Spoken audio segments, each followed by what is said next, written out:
शशाङ्क शेखर चन्द्रमौलि चिदम्बरा आशुतोष शशाङ्क शेखर चन्द्रमौलि चिदम्बरा कोटि कोटि प्रणाम शम्भु कोटि नमन दिगम्बरा कोटि कोटि प्रणाम शम्भु कोटि नमन दिगम्बरा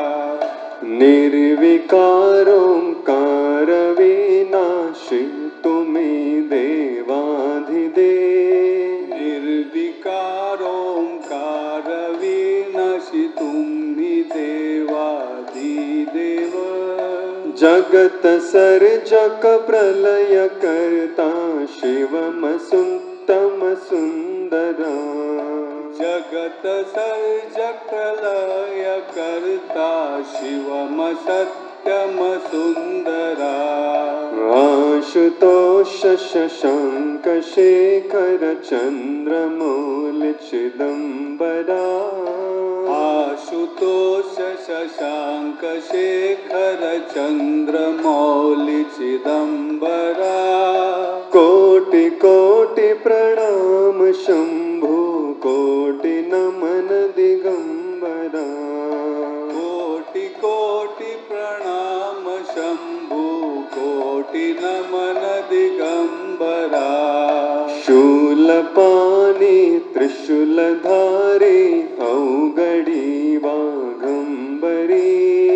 शूलपाणि त्रिशूलधारी औगडी वाघम्बरी जय महेश त्रिलोचनाय विश्वनाथ विशम्बरा जय महेश त्रिलोचनाय विश्वनाथ विशम्भरा आशुतोष शशाङ्क शेखर चन्द्रमौलि चिदम्बरा आशुतोष शशाङ्क शेखर चन्द्रमौलि चिदम्बरा कोटि कोटि प्रणाम शम्भु कोटि नमन दिगम्बरा कोटि कोटि प्रणाम शम्भु कोटि नमन दिगम्बरा नाथ नागेश्वर हरो हर पाप साप विशापतम् नाथ नागेश्वर हरो हर पाप साप विशापतम् महादेव महान भोले सदा शिव शिव शङ्करा महादेव महान भोले सदा शिव शिव शङ्करा आशुतोष शशाङ्क शेखर चन्द्रमौलि चिदम्बरा आशुतोष शशाङ्क शेखर चन्द्रमौलि चिदम्बरा कोटि कोटि प्रणाम शम्भु कोटि नमन दिगम्बरा कोटि कोटि प्रणाम शम्भु कोटि नमन दिगम्बरा जगतपति अनुरक्ति भक्ति सदैव तेरे चरण हो जगतपति अनुरक्ति भक्ति सदैव तेरे चरण हो क्षमा हो अपराध सब जय जयति जय जगदीश्वरा क्षमा हो अपराध सब जय जयति जय जगदीश्वरा आशुतोष शशाङ्क शेखर चन्द्रमौलि चिदम्बरा आशुतोष शशाङ्क शेखर चन्द्रमौलि चिदम्बरा कोटि कोटि प्रणाम शम्भु कोटि नमन दिगम्बरा कोटि कोटि प्रणाम शम्भु कोटि नमन दिगम्बरा जन्म जीवन जगत का संताप ताप सभी। जन्म जीवन जगत का संताप ताप मिटे सभी। ओम नमः शिवाय मन जपता जपता रहे पंचाक्षरा। ओम नमः शिवाय मन जपता जपता रहे पंचाक्षरा। आशुतोष शशांक शेखर चंद्रमौलि दिगंबरा। आशुतोष शशांक शेखर चंद्रमौलि चिदंबरा। कोटि कोटि प्रणाम शंभु कोटि नमन दिगंबरा। कोटि कोटि प्रणाम शंभु कोटि नमन दिगंबरा। हरे कृष्ण कृष्ण कृष्ण हरे हरे,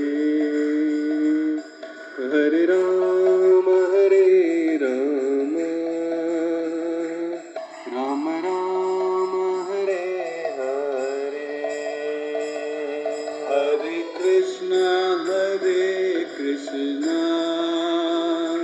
कृष्ण कृष्ण हरे हरे। हरे राम राम राम हरे हरे।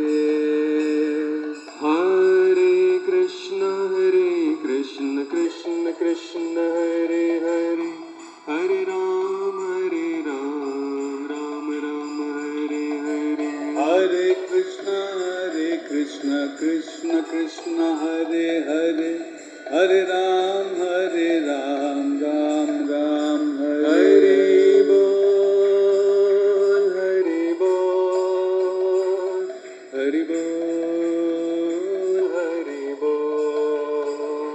हरि बोल हरि बोल हरि बोल हरि बोल। कृष्ण हरि नाम संकीर्तन की।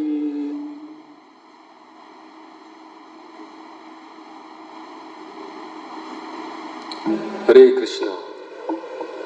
सब लोग हाथ जोड़ेंगे, मेरे कुछ बोलने का प्रयास कीजिए। ओम नमो भगवते वासुदेवाय। ओम नमो भगवते वासुदेवाय। ओम नमो भगवते वासुदेवाय।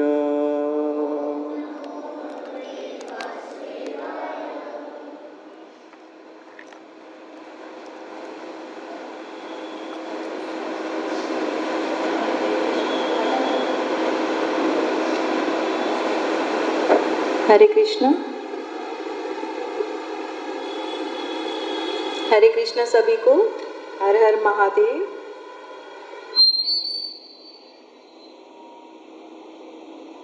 आज के कार्यक्रम में हम आए हुए सभी अतिथियों का हार्दिक स्वागत करते हैं। आप सभी के सहयोग से हमारे इस मंथली सत्संग कार्यक्रम का आज चौथा सत्र है। कई सारे रोमांचिक विषयों पर हमने अब तक चर्चा की। आज का हमारा विषय और भी विशेष है। हमारे सनातन धर्म के उच्च चरित्रों से हमने कई बातें सीखी। आज हम भगवान महादेव के चरित्र पर चर्चा करेंगे। कभी उनके सरल स्वभाव के लिए उनको भोलेनाथ कहा जाता है, तो कभी प्रलयकाली रुद्र कहलाते हैं। कभी बहुत जल्दी प्रसन्न होने के नाते आशुतोष कहे जाते हैं, तो कभी पार्वती के शंकर या शंभु नाम से पूजे जाते हैं। महादेव के साथ साथ आज हम अपने अंदर के रुद्र को भी समझने का प्रयास करेंगे। ये अंदर का रुद्र कभी बड़े काम आता है, तो कभी बने बनाए काम भी बिगाड़ देता है। अपने जीवन में इसे कब, कितना, कैसे नियंत्रण करना चाहिए, इसका क्या परिणाम होगा, ये सारी बातें करने के लिए आज हम हमारे साथ श्री महाभागवत प्रभु जी का स्वागत करते हैं। प्रभु जी ने ग्रेट मेडिकल कॉलेज से मेडिकल की पढ़ाई में मॉडर्न साइकोलॉजी की शिक्षा की है। 2009 से गोवर्धन इको विलेज में भगवत गीता के आधार पर वैदिक साइकोलॉजी का भी अभ्यास किए हैं। उसी के आधार पर सभी को काउंसलिंग भी करते हैं। मंदिर के कई सारी सेवाएं करते हुए हमारे लिए भी कुछ समय निकालने के लिए हम आपका धन्यवाद करते हैं। तो मैं प्रभु जी से विनती करती हूँ कि इस बहुत महत्वपूर्ण विषय पर द रुद्र फोर्स क्रोध पर नियंत्रण पर हमें मार्गदर्शन करें। हरे कृष्णा, हर हर महादेव। हर हर महादेव। धन्यवाद, थैंक यू। तो आज हम दो विषय पर चर्चा करने वाले। एक तो है महादेव जो खुद रुद्र नाम से जाने जाते हैं, और दूसरा रुद्र जो हमारे अंदर बैठा हुआ है। कितने लोगों का भी गुस्सा आया है? जैसे प्रश्न पूछे तो गुस्सा आ रहा है प्रभु जी, ऐसा भी कोई प्रश्न होता है? थोड़ा आवाज कम कर सकते हैं? तो रुद्र जी हालांकि उनके क्रोध के लिए जाने जाते हैं, लेकिन ऐसे नहीं कि हर बात पे क्रोधित होते। जो सही समय होता है, सही जगह होती है, वहां पर उस क्रोध का इस्तेमाल करते हैं। तो आज हम पहले सत्र में या पहले पार्ट में ये एंगर क्या है, क्रोध क्या है, उसके ऊपर कैसे हम विजय प्राप्त कर सकते हैं। अब ये विषय बहुत गहन है और बहुत महत्वपूर्ण है। आप ऐसे कितने लोग चाहते कि मेरा भी क्रोध के ऊपर थोड़ा सा नियंत्रण हो जाए तो अच्छा हो जाएगा जीवन में? गुस्सा सबको आता है, नियंत्रण भी सब लोग करना चाह रहे हैं, लेकिन कोई हंसते हंसते हाथ ऊपर कर रहा है, कोई बहुत परेशान होकर हाथ ऊपर कर रहा है। तो गुस्सा किसको आता है? सबको आता है। एक छोटे बच्चे को पिताजी बहुत पीट रहे थे, तो बाजू वाले ने पूछा बच्चों को, भैया तुमको पिताजी रोज पीटते हैं इतना, तुमको गुस्सा नहीं आता? बोले बहुत गुस्सा आता है। तो पिताजी ने कहा भी तुमको गुस्सा आता है तो कुछ बोलता नहीं? बोले गुस्सा शांत कर देता हूं। बोले कैसे? बोले मेरा अपना टेक्निक है। बोले कैसे गुस्सा शांत होता है? बोले मैं जाके अपना बाथरूम टॉयलेट साफ करता हूँ, गुस्सा शांत। बोले वेरी गुड, अच्छा टेक्निक है, लेकिन टॉयलेट साफ करने से तेरा मेरे ऊपर का गुस्सा कैसे शांत हो जाता है? क्या कनेक्शन क्या है? तो बच्चे ने कहा कि मैं आपके टूथब्रश से साफ करता हूं। तो गुस्सा सबको आता है और सबका डील करने का अपना अपना तरीका है। तो आज हम थोड़ा सा इसके और साइकोलॉजी में, तो इसको अलग अलग लेवल में हम समझने का प्रयास कर सकते हैं। तो अग्नि का जनरली तुलना किससे किया जाता है? अग्नि से। जैसे गौतम बुद्ध जी भी कहते हैं कि किसी के ऊपर गुस्सा करना मतलब एक जलते हुए कोयले को उठाना और फेंक के मारना। उसका नुकसान होगा कि नहीं होगा बाद में? पहले नुकसान किसका होगा? हमारा खुद का होगा, हमारे हाथ में जलता कोयला हो। तो इसलिए कई बार हम गुस्सा करते हैं सिचुएशन को बदलने के लिए, लोगों को प्रताड़ित करने के लिए, हमारा बदला लेने के लिए। सामने वाले आदमी को फर्क पड़ता है कि नहीं पड़ता है वो दूसरी बात, लेकिन हमें फर्क जरूर पड़ता है। जैसे मैंने देखा, मैं जब गोवर्धन कॉलेज में आया 2009 में, मैं यहाँ पे शिफ्ट हुआ बॉम्बे से। और पहले मेरी सेवा थी कंस्ट्रक्शन। यहाँ पर बहुत सारे कामगार आते थे गांव से, बहुत सारा काम होता था। तो दिन भर वो लोग काम करते थे, लेकिन कोई भी कामगार है तो उसका फर्स्ट प्रायोरिटी क्या होता है? कम से कम काम करो, मतलब 8 घंटा रहो, लेकिन जितना आराम मिल सके उतना आराम करो। मेरा दोस्त था, सुपरवाइजर था वहाँ, तो इतना गुस्सा करता था, इतना गुस्सा करता था, उसको सारे कामगार डरते थे। जो बोल रहे उठो काम करो, ये करो। उसको लगता था मंदिर के पैसे जा रहे हैं, लोग वेस्ट कर रहे हैं। तो ऐसा 1 साल चला, 1.5 साल चला। एक दिन मेरे पास आया, बोले कि यार इनको फर्क पड़ रहा है कि पता नहीं, लेकिन मेरा हेल्थ डाउन हो रहा है। क्यों? रोज रोज गुस्सा करने से। तो ये क्रोध हम सब जानते हैं कि बुरा है, लेकिन फिर भी हम सब लोग उसको करते हैं।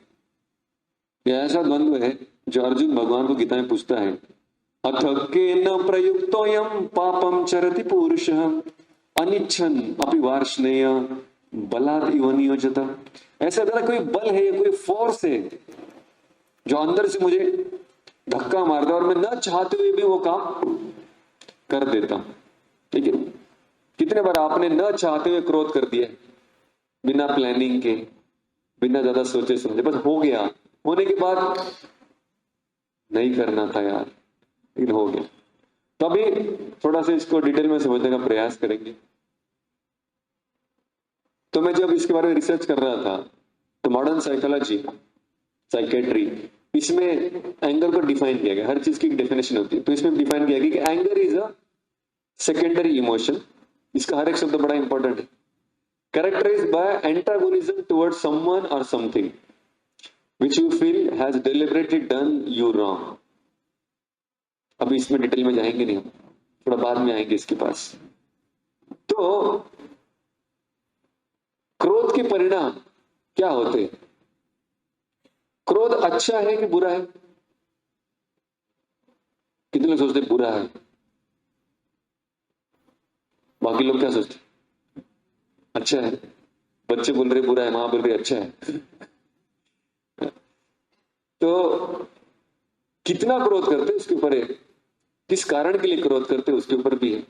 लेकिन जिसे भी हो, जब वो एक लिमिट क्रॉस कर देता है उसके बहुत सारे निगेटिव इफेक्ट्स है। सबसे पहला फिजियोलॉजिकल, मतलब हमारे खुद के शरीर के ऊपर। जब हम क्रोधित होते हैं हमारा हार्ट रेट बढ़ता है कि कम होता है? बढ़ता है। हमारा ब्लड प्रेशर बढ़ता है कि घटता है? बढ़ता है। हमारी सारे मसल्स टेंस हो जाते कि रिलैक्स होते हैं? टेंस हो जाते हैं। हमारी आंखें आराम से काम करती है, बड़ी बड़ी हो जाती है। हमारी पूंछ नीचे रहती है कि ऊपर हो जाती है? मतलब सारे एंटीना ऊपर है। एक्चुअली दिमाग में इमरजेंसी बटन दब जाता है, अटैक हो रहा है भाई, इसके साथ लड़ना पड़ेगा।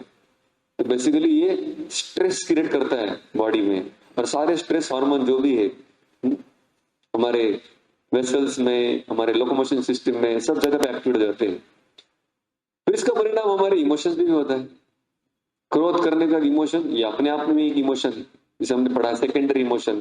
फिर से बहुत सारे टर्सरी इमोशन भी आते हैं। गिल्ट होता है, रिवेंज रहता है, किसी को फॉरगिव नहीं कर पाते हैं, रिलेशनशिप खराब हो जाता है। इसके कितने सारे परिणाम, परिवार टूट जाते हैं। अगर ये क्रोध अगर एक लिमिट से बाहर हो गया, परिवार के टुकड़े हो जाते हैं। सोशल व्यक्ति का एक इमेज बन जाता है, लोग पास में नहीं आते, तो थोड़ा पास में जाएंगे तो फिर गुस्सा करेगा। तो मैं एक व्यक्ति को जानता हूं, she is a divorcee, but उसको मैंने पूछा काउंसलिंग करते समय कि आप इतना स्ट्रेस में क्या हुआ था? तो बोली मेरा एक ही आदत खराब है, क्रोध, एंगर। इसको मैं अभी तक सुधार नहीं पाई। और वो एंगर के परिणाम ऐसे हैं कि धीरे धीरे धीरे व्यक्ति बाकी साइकोलॉजिकल कंडीशन का शिकार बन जाता है। देखेंगे हम आगे। फाइनेंशियल, टीएमसी, थाने म्युनिसिपल कॉर्पोरेशन के व्यक्ति मेरे पास आए, बोले प्रभु जी थोड़ा गीता पढ़ाओ। बोले आपको क्या गीता क्या हो सकता है, अच्छा खासा कमा रहे, तो जीवन में प्रॉब्लम? बोले नहीं, ये काम और क्रोध के ऊपर विजय प्राप्त करना है। मतलब क्रोध के ऊपर आपको क्या जरूरत है? आध्यात्मिक लोग ठीक है। बोले नहीं, कॉर्पोरेट में काम करना भी मुश्किल हो गया है, प्रमोशन भी रुक जाता है जब ये सारी हिस्ट्री में आ जाता है कि झापते रहता है, डांटते रहता है, रिवेंज लेता है। तो सारे पहलू में ये हमारे इफेक्ट्स देता है। जब हम क्रोध करते हैं या गुस्सा आता है, तो गुस्सा तो हो गया ट्रिगर या स्टिमुलस, उसको हम क्या करते हैं? रिस्पॉन्ड। उसको कैसे प्रकट करें, उसके अलग अलग प्रकार है। लेकिन अब जैसे छींक आती है उसको रोक सकते हैं, खांसी आती है उसको रोक सकते हैं? नहीं रोक सकते। वैसे क्रोध आता है उसको रोक सकते हैं? एक बार आ गया तो रोक नहीं सकते, उसको प्रकट करना ही पड़ेगा। अभी उसको कैसे रिस्पॉन्ड करेंगे हम, उसके दो प्रकार है मानसिक शास्त्र के अनुसार। तो पहला क्रोध है, उसको कहते हैं लॉक इट अप, तो कुछ बोलने का नहीं, और आवाज करेगा तो और दो पड़ेंगे। इस प्रकार से वातावरण होता है, और देखते हैं कि हमारे सामने हमसे भी हट्टा कट्टा और बड़ा व्यक्ति खड़ा है, तो फिर कभी कभी लगता है कि ये परिस्थिति नहीं है मेरे क्रोध को प्रकट करने की, तो क्या करते हैं? निगल लेते हैं उसको। लेकिन वो खत्म होता है नहीं, वो बाहर आता है अलग जगह से। सामने हम अपना एकदम चेहरा फ्रेश है, हंस रहे हैं, लेकिन अंदर अग्नि भड़क रहा है। तो जब इस क्रोध को प्रकट नहीं कर पाते बाहर, तो उसको कहते हैं लॉकअप। उसको लॉक कर दो, बोलने का नहीं, क्योंकि ये तो मुझसे बड़े हैं, ये तो अपने एरिया में है। जो भी अलग अलग परिस्थिति होगी, जैसे मान लीजिए कोई ट्रेन में जा रहा है और ट्रेन में अचानक किसी ने आपके पैर पे बड़ा शूज रख दिया, आपको भी दर्द हुआ, और आपको क्या आया? क्रोध, गुस्सा आया। आपने सोचा आप इसको एक मुक्का कम से कम कुछ गाली तो दूंगा, जैसे आप पीछे मुड़े, आपने देखा आपसे हट्टा कट्टा बड़ा लंबा चौड़ा आदमी, तो आप क्या करेंगे? उसने पूछा व्हाट हैपेंड, क्या हुआ? अरे कुछ नहीं, होते रहते, ट्रेन है भाई, घर थोड़ी है अपना। क्या कर लिया हमने? उसको निगलने का प्रयास किया। ये तो बहुत लाइट लेवल का एग्जाम्पल है, लेकिन कभी कभी किसी लोगों के जीवन ऐसे होते हैं जहां पर उनको किसी से गाइडेंस भी नहीं है, कोई प्रोटेक्शन करने वाला नहीं, उसको सिर्फ सहन सहन और सहन ही करना है। रिलेशनशिप में हो, घर में हो, ऑफिस में हो, मजबूरी से व्यक्ति अपने क्रोध को प्रकट नहीं कर पाता है, तो क्या करता है? उसको अंदर दबा दबा के रखता है। लेकिन उसके परिणाम क्या होते हैं? Emotional withdrawal. भले आप उस व्यक्ति को कुछ बोलेंगे नहीं, लेकिन उसको प्रेम भी नहीं कर पाएंगे। कर पाएंगे? नहीं। इमोशनली आप उससे दूर हो जाएंगे। दूसरा, इंतजार करेंगे साइलेंट ट्रीटमेंट देने की। भले आप उसके लिए काम नहीं करेंगे, वो जो बताएगा वो भी थोड़ा टाइम से करेंगे, उसको कहते हैं साइलेंट ट्रीटमेंट, शीत युद्ध। और अपने आप में, जैसे एक बार एक पत्नी ने बहुत सुंदर डिश बनाया, बोले आज संडे कुछ नया बनाती हूँ। तो उसने पूछा क्या बनाने वाली? तो उसने कहा मैं आज आपके लिए पास्ता बनाऊंगी, चलेगा? बोले एक काम कर, पहले बना ले, नाम बाद में देते। क्योंकि नई नई शादी हुई थी, उसको पता नहीं बनाएगी, बनाने जाएगी पास्ता, क्या बनेगा पता नहीं। तो इसको कहते साइलेंट ट्रीटमेंट। यहां वहां से छोटे मोटे कमेंट मारते रहेंगे, तो गुस्सा गया नहीं। फिर अगर वो भी नहीं दे पा रहे, टिट फॉर टैट, फिर क्या होता है? अंदर ही अंदर घुटन होने से, दबाने से ये जो एनर्जी नेगेटिव, ये हमारे शरीर के ऊपर काम करने लगती है। आदमी जल्दी बूढ़ा होने लगता है, बीमार पड़ने लगता है। कई बार बीमारी का कारण ये स्ट्रेस होता है, या लॉकअप किया गया एंगर भी होता है। रिफ्लेक्टेड एंगर, अगर इसने मुझे कुछ बोला, इसको कुछ नहीं बोल सकता, लेकिन जिसको बोल सकता हूं उसके ऊपर उस क्रोध को निकालता हूं। ऑफिस में बॉस से झगड़ा हो गया, उधर कुछ नहीं बोल सकते, घर पे आके बच्चों की पिटाई कर रहे, उसको कहते रिफ्लेक्टेड। जाना था किधर, पहुंच गए और किधर। तो किसी और ने गुस्सा किया था, लेकिन हमने किसी और को उसका निकाल दिया। तो जिसके ऊपर निकला उसको समझ में नहीं आता कहां से आया, ये कहां से आया? रिफ्लेक्टेड, और कहीं से उत्पन्न हुआ था, किसी और के ऊपर निकला। रिवेंज, भविष्य में हमेशा ये भावना मन में लेकर रहते कि जब समय आएगा तब मैं दिखाऊंगा। और ये सब हम लोग नहीं, बड़े बड़े लोग भी इसमें से जाते हैं। जो रामचंद्र जी को वनवास मिला, तो कौशल्या को जो राम आके बताते हैं कि मैया मैं जा रहा हूं 14 साल वनवास, तो कौशल्या कहती है अरे यार ये क्या हो गया? मैं तो सोच रही थी इस अयोध्या में मेरा कोई सम्मान नहीं है। तो नहीं भी था, सारा सम्मान कैकेयी को मिलता था।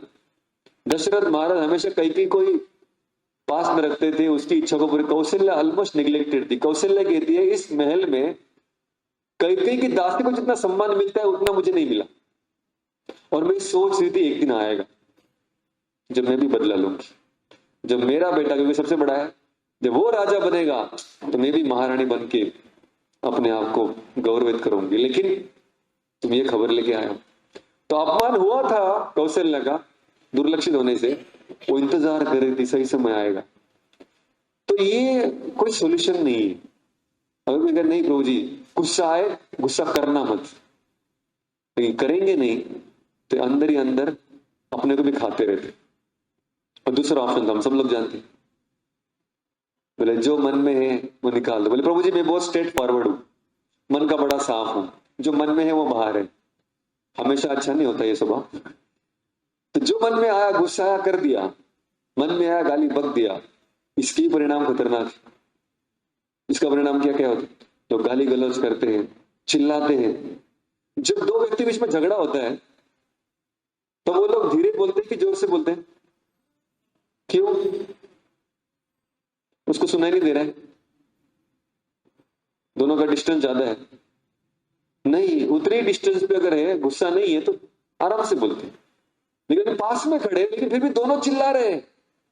क्यों चिल्ला रहे हैं? पास में है लेकिन बहुत दूर चले गए, इतने दूर चले गए कि उसका आवाज भी सुनाई नहीं दे रही है क्या कह रहा है। उसका मत सुनने का कोई इच्छा ही नहीं है, इसलिए सामने का आवाज बढ़ानी पड़ती, लेकिन फिर भी आवाज पहुंचती नहीं है। बीटिंग अप, मारपीट होती है, दूसरों को ठेस पहुंचाते, थ्रेटनिंग, स्केरिंग, ब्लेमिंग पीपल, ये भी इसके परिणाम है। तो दो प्रकार से गुस्से को प्रकट कर सकते। तो परिणाम तो आप सब लोग जानते हैं कि इसके क्या क्या परिणाम होता है, हमने इसको भुगता भी है। तो अभी इसके ऊपर सोल्यूशन क्या है, इसकी हम चर्चा करने वाले। तो ये थोड़ा महत्वपूर्ण विषय।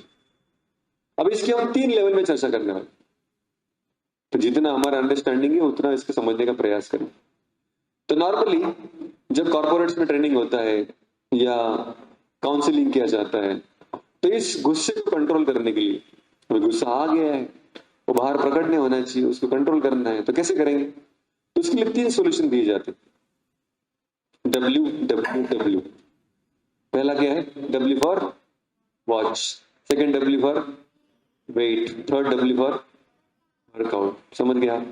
नहीं समझे? तो पहला है वॉच। तो डेंजर और एंगर में सिर्फ 1 लेटर का फर्क। गुस्सा आ रहा है मतलब be aware, danger is awaiting you, danger आने वाला है, खतरा सामने ही। तो जैसे हमको गुस्सा आने लगता है तो सिखाया जाता है लेवल 1 कैसे डील करना है। पहले वॉच, पहले देखो आपको गुस्सा आ रहा है तो पहले उसको अवेयर तो हो जाओ कि भाई मुझे गुस्सा हो रहा हूं मैं। कभी कभी लोगों को समझ में नहीं आता है कि मैं गुस्सा हो रहा हूं, तो पहले कुछ साइन से वो समझनी चाहिए। सिंपल है, वो कहते हैं कि आपका हृदय की धड़कन फास्ट हो गई, आपका ब्रीदिंग, सांस फूल रही है अभी आपकी, फिर आपकी बॉडी अभी अपने आप मुट्ठी बंद हो रही है, अपने आप जबड़ा भी क्लिंच हो रहा है। ये क्या है? ये गुस्से के लक्षण है। और फिर कभी कभी वो भी होता है तो फिर आदमी का मूवमेंट बढ़ने लगता है या फिर पैर थपथपाने लगता है। तो ये सारे छोटे छोटे साइंस है। तो ये अमेरिकन इंस्टीट्यूट दिया हुआ सब सॉल्यूशन है। वो कहते हैं कि ये सब साइंस को थोड़ा देखो, क्योंकि इमोशन को समझना बड़ा मुश्किल है, लेकिन शरीर में जो प्रकट होता है तो पकड़ में आता है, ठीक है? तो गुस्सा हो रहा हूं ये इमोशन है, लेकिन जब शरीर में प्रकट होता है तो उसका हमें कुछ अंदाजा लगता है कि भी हो रहा है। तो कहते हैं ठीक है, पहले आपको जैसे समझ में आएगा ये हो रहा है, मुझे गुस्सा आ रहा है, आता माझी सटकते हैं, तो अभी मुझे क्या करना चाहिए? बोले सेकंड स्टेप क्या करो? Second W for wait. Wait मतलब रुको, पॉज, अभी नहीं, बाद में। तो फिर उसके लिए अलग अलग टेक्निक दी जाती है। जितने भी आप इंटरनेट पे सेमिनार देखेंगे, जितने भी कॉर्पोरेट के सेमिनार है, उसमें ये सारे चीजें आती है। सबसे पहला पॉज मतलब पहले मन जो एकदम वेग से बढ़ने लगा आगे, उसको रोकना पड़ेगा। उसको कैसे रोकेंगे?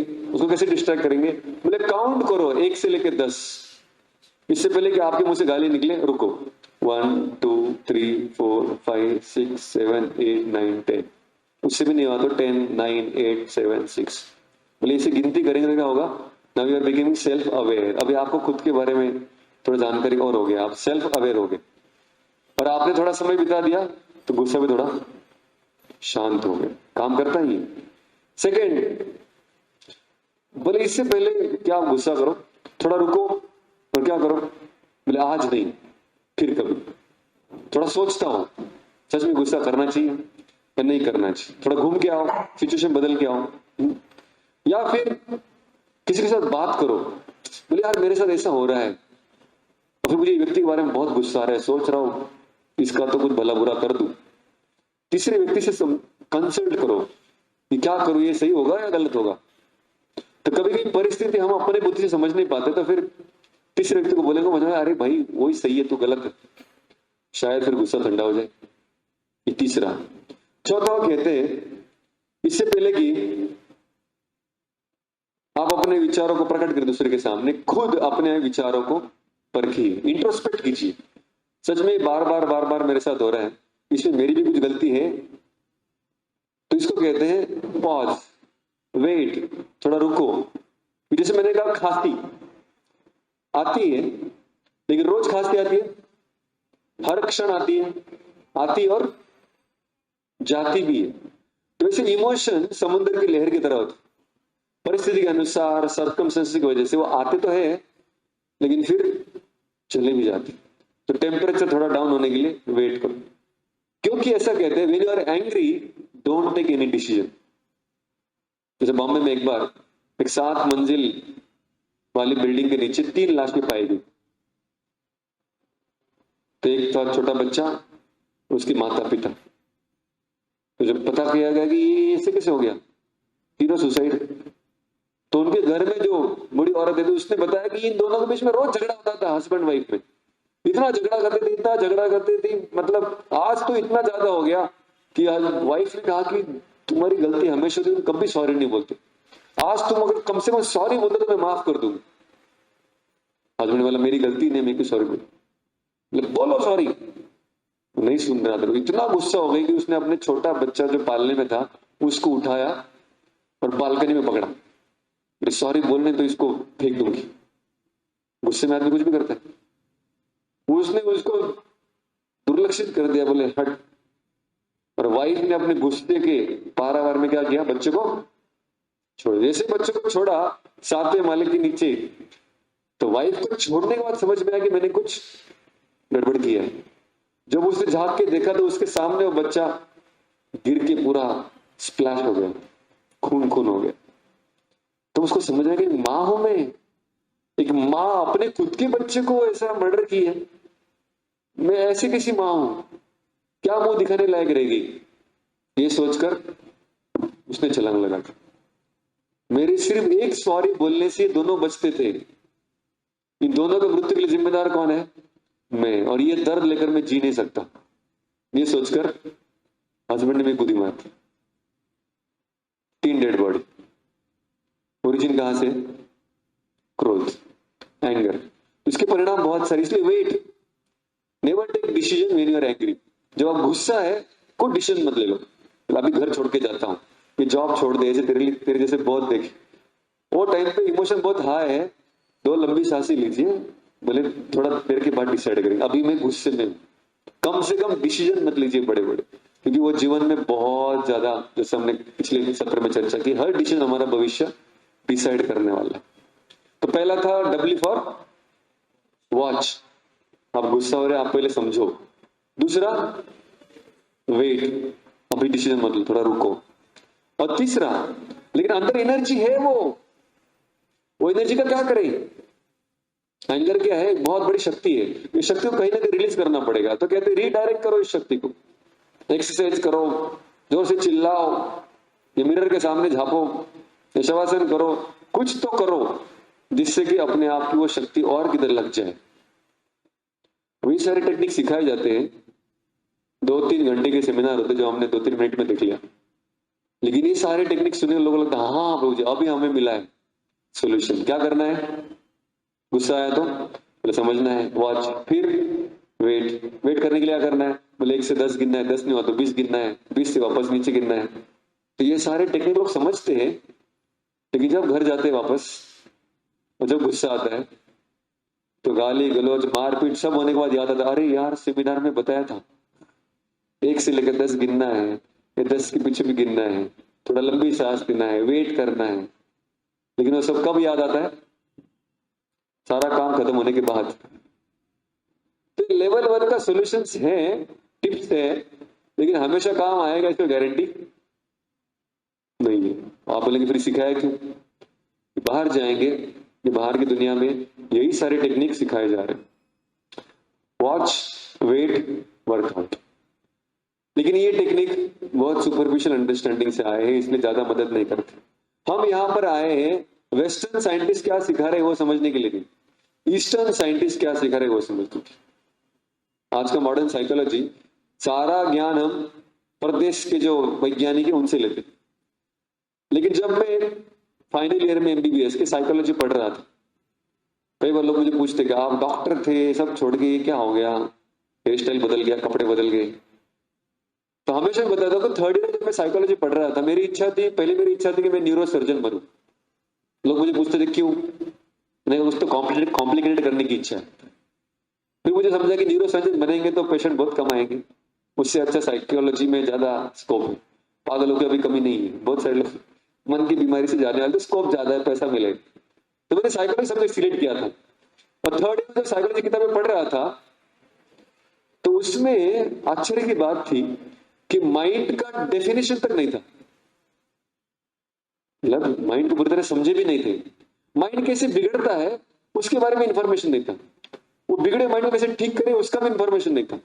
लेकिन फिर बिगड़े हुए माइंड से जो शरीर में विकार उत्पन्न हो रहे, नींद नहीं आ रही, बहुत एंजाइटी हो रहा है, लोगों को पीट रहे, चिल्ला रहे, डिप्रेस हो रहे, उन सबको ठीक करने के लिए कुछ केमिकल सप्लाई किए जा रहे थे। मान लीजिए आपकी गाड़ी खराब हो गई, 4 व्हीलर बहुत महंगी है, आप किसी मैकेनिक के पास गए, उसने कहा कि सर आपकी गाड़ी चलती कैसे मुझे बिल्कुल पता नहीं, लेकिन मैं ठीक कर दूंगा, आप उसके ऊपर विश्वास रखेंगे? शायद रखेंगे। तो मैंने सोचा कि अगर मॉडर्न साइकोलॉजी को मन के समझा ही नहीं, क्योंकि हमारा शरीर सिर्फ केमिकल से बना नहीं, ठीक है? अगर हमारे अंदर बी कॉम्प्लेक्स या विटामिन बी की कमी होती है शरीर में, तो डॉक्टर हमें कौन सी टैबलेट लिख के देता है? बोले खाओ बिकासुल, ए टू जी मल्टीविटामिन खाओ। अगर हमारे बॉडी में कैल्शियम की कमी है तो कौन सी टैबलेट देते हैं? बोले कैल्शियम की गोली खाओ, बड़ी बड़ी रोज खाते हो। हमारे हीमोग्लोबिन घट गया है तो डॉक्टर क्या देता है? बोले आयरन और फोलिक एसिड ये खाओ। तो कहने के बोले शरीर में कुछ कम होता है, केमिकल कम हुए तो बाहर से केमिकल टैबलेट के रूप में दिए जाते हैं। मन के अंदर शांति कम हो गई है, डॉक्टर के पास जाएंगे, कौन सी टैबलेट देगा? बोले सॉरी, मन केमिकल का बना है क्या? नहीं, मन तो सूक्ष्म है, पृथ्वी जड़ पदार्थ से बना ही नहीं। तो जब मैं गीता पढ़ रहा था तो उसमें मुझे दिखा कि मन की व्याख्या भी है, मन कैसे बिगड़ता है वो भी दिया है, उस बिगड़े मन को कैसे ठीक किया जाता है वो भी दिया है। गीता में जो अर्जुन था ये अपने आप में एक साइकेट्रिस्ट केस था, डिप्रेस्ड, एंग्शियस, डिसीजन मेकिंग में कंफ्यूज्ड, और ऐसे एक पेशेंट को पूरा 1.5 घंटे का जो काउंसलिंग हुआ वो भगवत गीता है। इसलिए हमारी जितनी प्रैक्टिकल प्रॉब्लम है सारे सोल्यूशन गीता में है। तो इसलिए गीता को पूछेंगे भाई आपकी राय क्या है? तो गीता कहती है कि पहले समझो कि ये क्रोध आता किधर से। अभी अगर आपको याद होगा हमने डेफिनेशन देखा था, थोड़ा पीछे जाएंगे, तो साइकोलॉजिस्ट जो डेफिनेशन दे रहे हैं एंगर का वो क्या है? Anger is a secondary emotion. Anger एक इमोशन है हम जानते हैं, लेकिन सेकेंडरी मतलब क्या? सेकेंडरी मतलब प्राइमरी कुछ और होता है, पहले आपके अंदर दूसरी भावना आती है, उस भावना से दूसरी बार जो प्रकट होती है किसी से उत्पन्न होने वाली, ये पहली नहीं है। पहले गुस्सा नहीं आता है, पहले कुछ और आता है और उसके बाद गुस्सा आता है, लेकिन वो पहला क्या है वो दिया नहीं, सिर्फ बताया कि सेकेंडरी इमोशन। मॉडर्न साइकोलॉजी में अभी का लेटेस्ट डेफिनेशन है, पहले जाएंगे तो उसको प्राइमरी इमोशन में कैटेगराइज किया। तो कृष्ण गीता में कहते हैं 5000 साल पहले ही, इससे पहले की साइकोलॉजी ढूंढा गया, भगवान कहते हैं ये गुस्सा आने के पहले बहुत सारे स्टेप्स होते हैं, बाद में वो गुस्से में प्रकट होता है। तो बहुत सुंदर 2 श्लोक है, मेरे पीछे बोलने का प्रयास कीजिए। ध्यायते विषयान् पुंसाम् संगातेषु उपजायते संगात् संजायते कामः कामात् क्रोधोऽभिजायते क्रोधात् भवति सम्मोहः सम्मोहात् स्मृतिविभ्रमः स्मृतिभ्रंशात् बुद्धिनाशो बुद्धिनाशात् प्रणश्यति। ये साइकोलॉजी गीता, इसमें क्लियर कट बताया जा रहा है कैसे कैसे कौन से इमोशन आते हैं। सबसे पहले ध्यायते, सबसे पहले हम ध्यान लगाते कुछ चीजों के ऊपर। अच्छा, ध्यान लगाना मतलब क्या? आप में से कितने लोग ध्यान लगाते चीजों के ऊपर? ध्यानवान तो हम आध्यात्मिक वाला पता है, या आध्यात्मिक वाला ध्यान नहीं है। कुछ कुछ अभी हम दिन भर में बहुत सारे विचार करते हैं, हजारों सैकड़ों करोड़ों विचार हमारे मन से जाते हैं, लेकिन कुछ कुछ विचार हमारे मन में रुक जाते, घर बना लेते, बार बार आते हैं। जैसे मानिए रास्ते चल रहे, कोई हमने बिल बोर्ड देख लिया कि नई मूवी आई है अब रिलीज होने वाली, 4 बार ट्रेन में गए उधर भी वही देखा, फिर ट्रेन से उतरे बॉम्बे में उधर भी वही देखा, हर जगह पे वही देख रहे, तो क्या हो रहा है उसका परिणाम? बार बार मन में वही विचार चल रही है। उसको कहते हैं ध्यान करना। कोई विचारों को बार बार रिपीट करते हैं तो वो ध्यान बन जाता है। आध्यात्मिक विचार में तो आध्यात्मिक ध्यान बन जाता है, लेकिन साधारण हम इसी जगत की चीजों को देखकर उसके बारे में ध्यान करते रहते। तो पहले इनपुट होना जरूरी। अच्छा, तो उसको कहते हैं कंटेम्पलेशन अंग्रेजी में। उससे क्या होता है? ध्यायते विषयान् पुंसाम् संगास्तेषु उपजायते, उससे संग उत्पन्न होता है। संग मतलब अंग्रेजी में अटैचमेंट या आसक्ति, कि यार ये मुझे चाहिए, ये सही चीज होगा, इसके बारे में और कुतूहल और जिज्ञासा, आरंभ हो गई। संगात संजयते काम, वो चीज मुझे चाहिए ही चाहिए, उसकी क्या निर्माण होती है? इच्छा, एक डिजायर उत्पन्न होती है। जब ये डिजायर काम पूरी नहीं होती, उससे क्या आता है? क्रोध। तो इच्छा जब पूरी नहीं होती, जिसके ऊपर हमने बहुत समय से ध्यान लगाया, तो क्या आता है? गुस्सा। अच्छा, अब इसके परिणाम क्या है वो भी बताया गया है। क्रोधात भवति सम्मोह। सम्मोह मतलब व्यक्ति भ्रमित हो जाता है, सम्मोहित हो जाता है, उसको कुछ समझता नहीं, मैं कहाँ हूं, मैं क्या कर रहा हूं, मैं किसके सामने खड़ा हूं, मैं किसको गाली दे रहा हूं, मैं क्या डिसीजन ले रहा हूं, भ्रमित है। कृष्ण कह रहे गुस्से में व्यक्ति हमेशा भ्रमित ही रहेगा। उसका परिणाम क्या होगा? सम्मोहात स्मृति विभ्रम। अगला परिणाम क्या होगा? जो मेमोरी पावर है खत्म, चार्जिंग डाउन हो जाएगा, कुछ भी याद नहीं आएगा, इस व्यक्ति ने मेरे लिए क्या क्या किया है सब भूल जाएंगे। स्मृति भ्रंश, पूरा मेमोरी डेटा खत्म हो गया, उस समय में कुछ भी याद नहीं आएगा। और फिर जिसकी मेमोरी लॉस हो गई उसकी बुद्धि किस काम की? जैसे कंप्यूटर में डेटा ही नहीं है तो प्रोसेस क्या करेगा? वैसे मेमोरी ही नहीं है तो इंटेलिजेंस क्या प्रोसेस करेगा? तो कोई डिसीजन लेने की कैपेसिटी एंगर में बिल्कुल नहीं होगी। और जब बुद्धि खत्म हो जाती, जैसे फेमस कोट है ना, विनाश काले, तो विपरीत बुद्धिवाद क्या आता है? विनाश। तो कितने लोग इस विनाश को चख चुके हैं।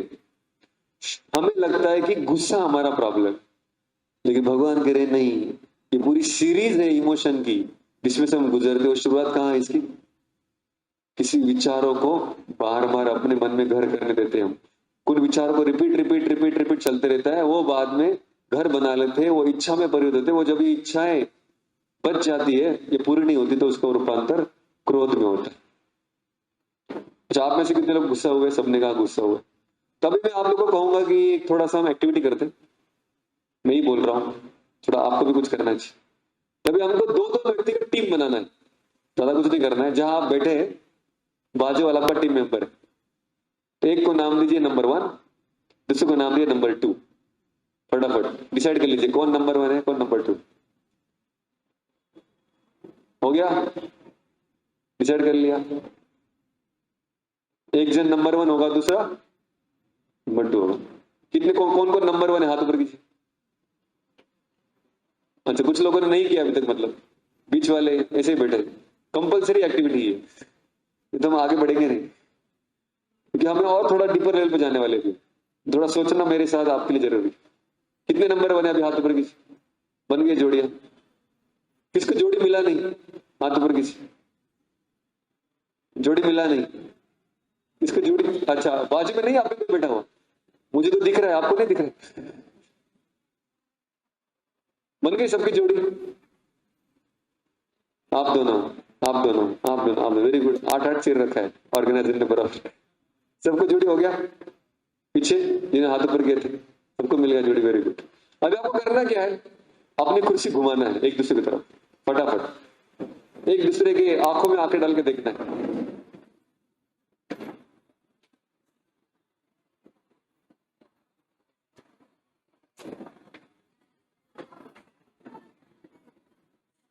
Very good.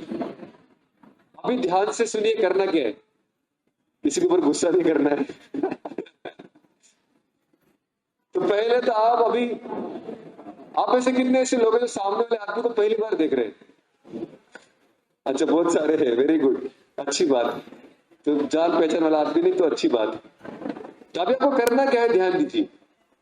आपको करना ये है कि पहले तो उसका नाम गाँव पूछ लीजिए, कौन है भाई, कहां से आया। फिर आपको 1 मिनट में या 2 मिनट में आपके जीवन का सबसे बड़ा गुस्से का क्षण कितने लोगों को याद है? थोड़ा सा दिमाग पे जोर दीजिए। जब आप बहुत गुस्सा हुए थे, सबने हाथ ऊपर किया था, कितने लोगों को गुस्सा आता है करके? गुस्से का क्षण किसको तो याद है? हाथ ऊपर रखिए। जब मैं गुस्सा हुआ था, याद है मुझे। बाकी लोगों को याद नहीं है। याददाश्त तो गुस्से में जाती है, आपकी पहले चली गई। कितने लोगों को याद नहीं आ रहा है कि मैं कभी गुस्सा हुआ था? वो लोग लेक्चर देने के लिए आ जाए हम। ठीक है, तो सबको याद है, 1-2 लोग ये याद आएगा धीरे धीरे। तो आपको करना है कि आपका जो सिचुएशन है आपको थोड़ा शॉर्ट में बताना, पूरा रोना धोना करने की जरूरत नहीं।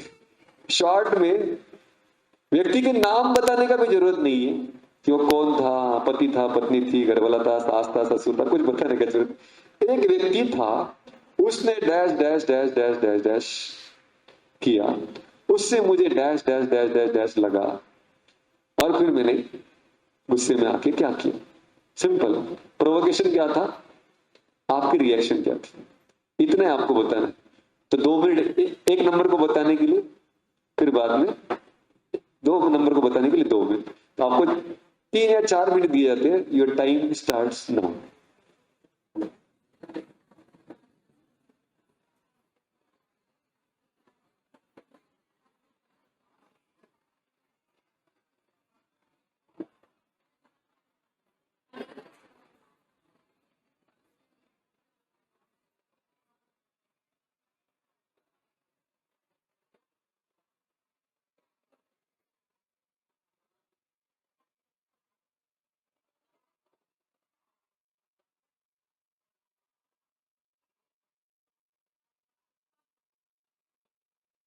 थोड़ा धीरे धीरे बोलेंगे तो बाजू वाले भी सुन पाएंगे एक दूसरे को। लगता है परिस्थिति बहुत ही गुस्से वाली थी।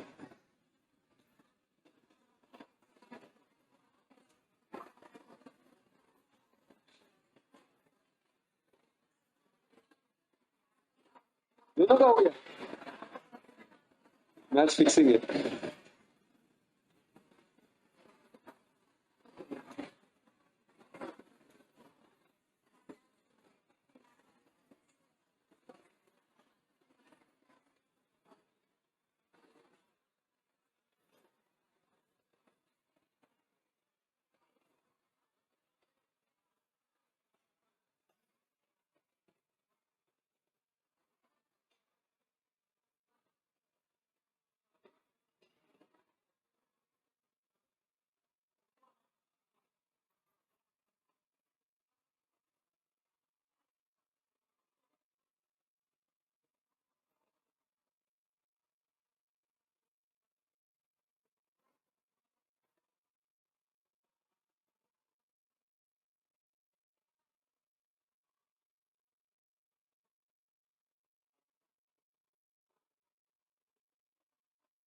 जिनका हो गया बता के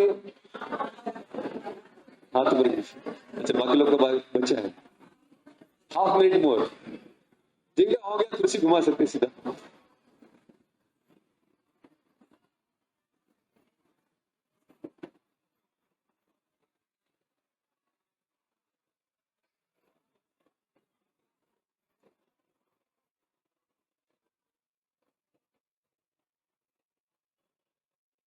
ओके, थैंक यू। तो सबने एक्टिविटी करने के लिए सबके लिए थोड़ा क्लैप करें।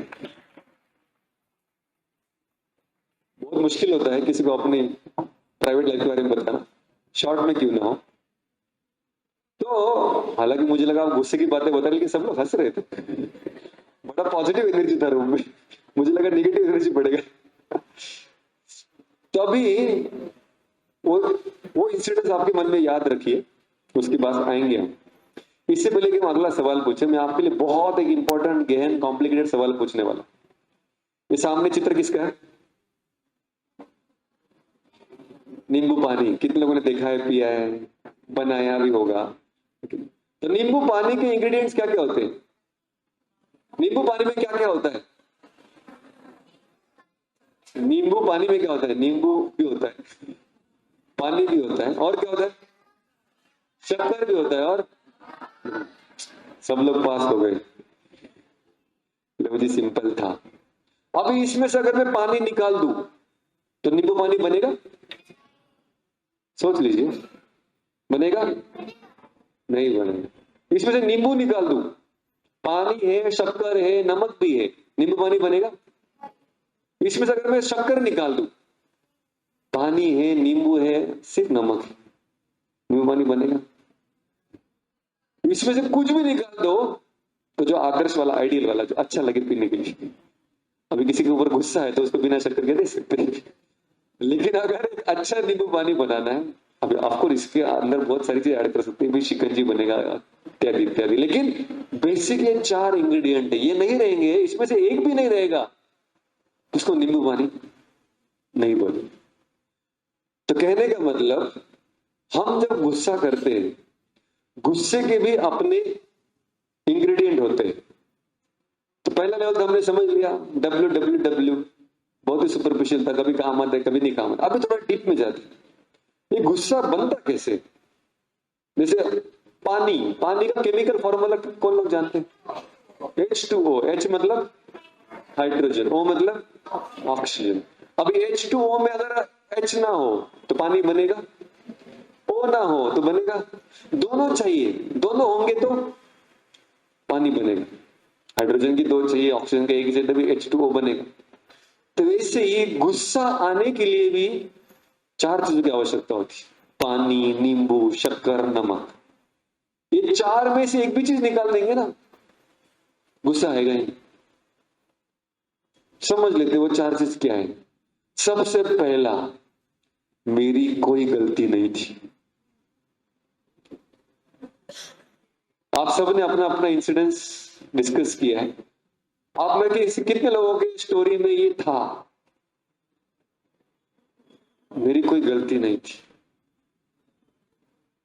प्रामाणिकता से हाथ ऊपर कीजिए, मेरा कोई गलती नहीं था, उसने ही किया जो की। दूसरा, उसने जानबूझ के किया जो किया हो। हंस रहे मतलब समझ रहा हूं किताब। तीसरा, जो मेरा है उसमें हस्तक्षेप किया। मैं और मेरा जो दायरा है, उस दायरे में आके चमचागिरी किया। ठीक है नहीं? बच्चा फेल होता है तो मां को गुस्सा आता है कि नहीं? बच्चे कह रहे हैं। अगर बच्चा बाजू वाले का हो तो तब नहीं आता है। क्यों नहीं आता है? मैं और मेरा में नहीं आया ना, बाजू वाला है। वो बच्चा नहीं सुनता है हमारी तो गुस्सा आता है, बाजू वाला हो तो नहीं आता है। तो आई एंड माइन, मैं और मेरे दायरे में जब तक नहीं आता है आक्रमण, तब तक गुस्सा नहीं आता है जी। और तीसरा, आई कैन काउंटरैक्ट इट, मतलब मुझ में शक्ति है इस परिस्थिति को बदलने की। अब देख मैं क्या करता हूं, ये सोच के फिर हम एक तो हमारी आवाज बढ़ाएंगे या फिर गुस्सा करेंगे, पीटेंगे, इत्यादि इत्यादि इत्यादि, कुछ ना कुछ करेंगे। मेरा अपना अनुभव है और साइकोलॉजी में पढ़ा है कि जब तक ये 4 चीजें साथ में नहीं, इसमें से एक भी निकाल दो, गुस्सा होगा ही नहीं। लेकिन नहीं, मान लीजिए कोई ठीक है, आगे बढ़ते तो एक एक उदाहरण लेंगे।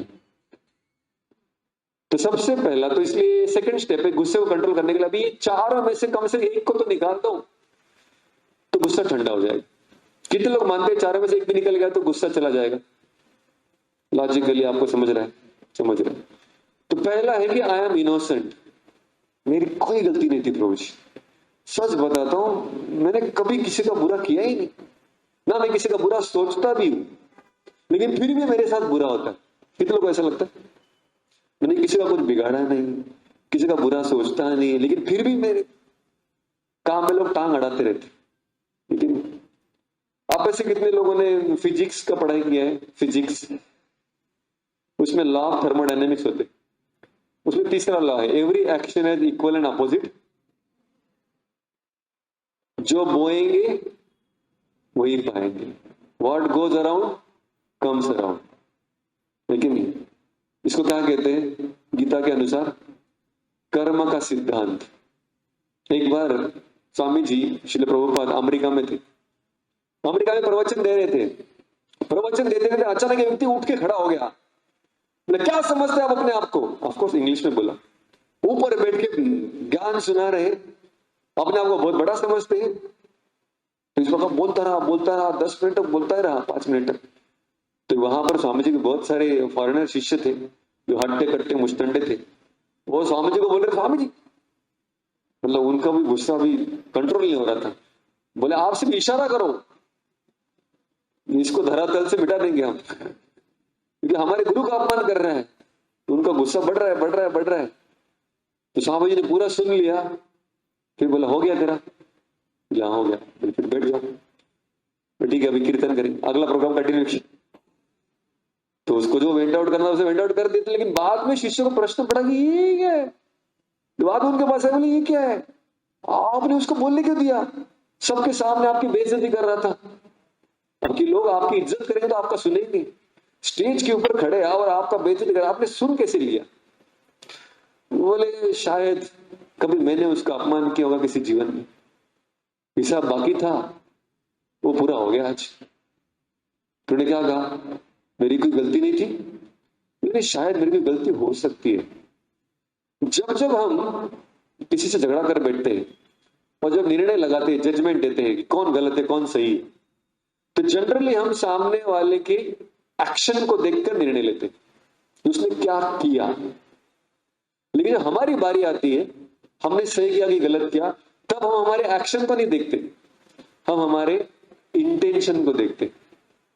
नहीं नहीं, मेरे मन में ऐसा कुछ नहीं था, बोला रहेगा लेकिन मेरे मन में ऐसा कुछ नहीं था। लेकिन सामने वाला अगर बोल दे, क्या हम सोचते कि उसके मन में कुछ था या नहीं, बिल्कुल सोचते नहीं है। तो अपने आप को हमेशा हम इनोसेंट मानते, लेकिन हमें समझना चाहिए कि अच्छे लोगों के साथ हमेशा अच्छे कर्म के हमेशा अच्छे फल आते। अगर हम नींबू की सीड डालेंगे तो झाड़ कौन सा आएगा, नींबू का आएगा। आम के फल बीज डालेंगे तो कौन से झाड़ आएंगे, आम के आएंगे। लेकिन आपने आम का बीज बोया लेकिन वहां से बाम्बू का झाड़ निकला, हो सकता है, बिल्कुल हो सकता है। अगर आपने कुछ दिनों पहले उधर बाम्बू का सीड भी डाला होगा, क्योंकि आम को बढ़ने के लिए भी टाइम है, बाम्बू बहुत दिन से उधर ही था, पानी मिल गया तो उग गया, तो बोया किसने था, आपने ही था। लेकिन आज आम डाला और सामने से बाम्बू आया तो चक्कर खा गए, बोले ये क्या हो गया।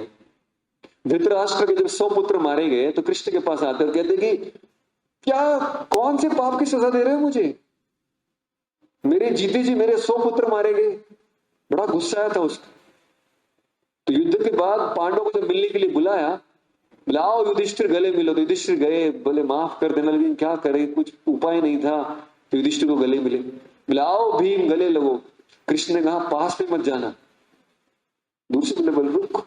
तो बाजू में एक पुतला था दरबार में, लोहे का बना हुआ, बोले पुतले को सामने कर दे।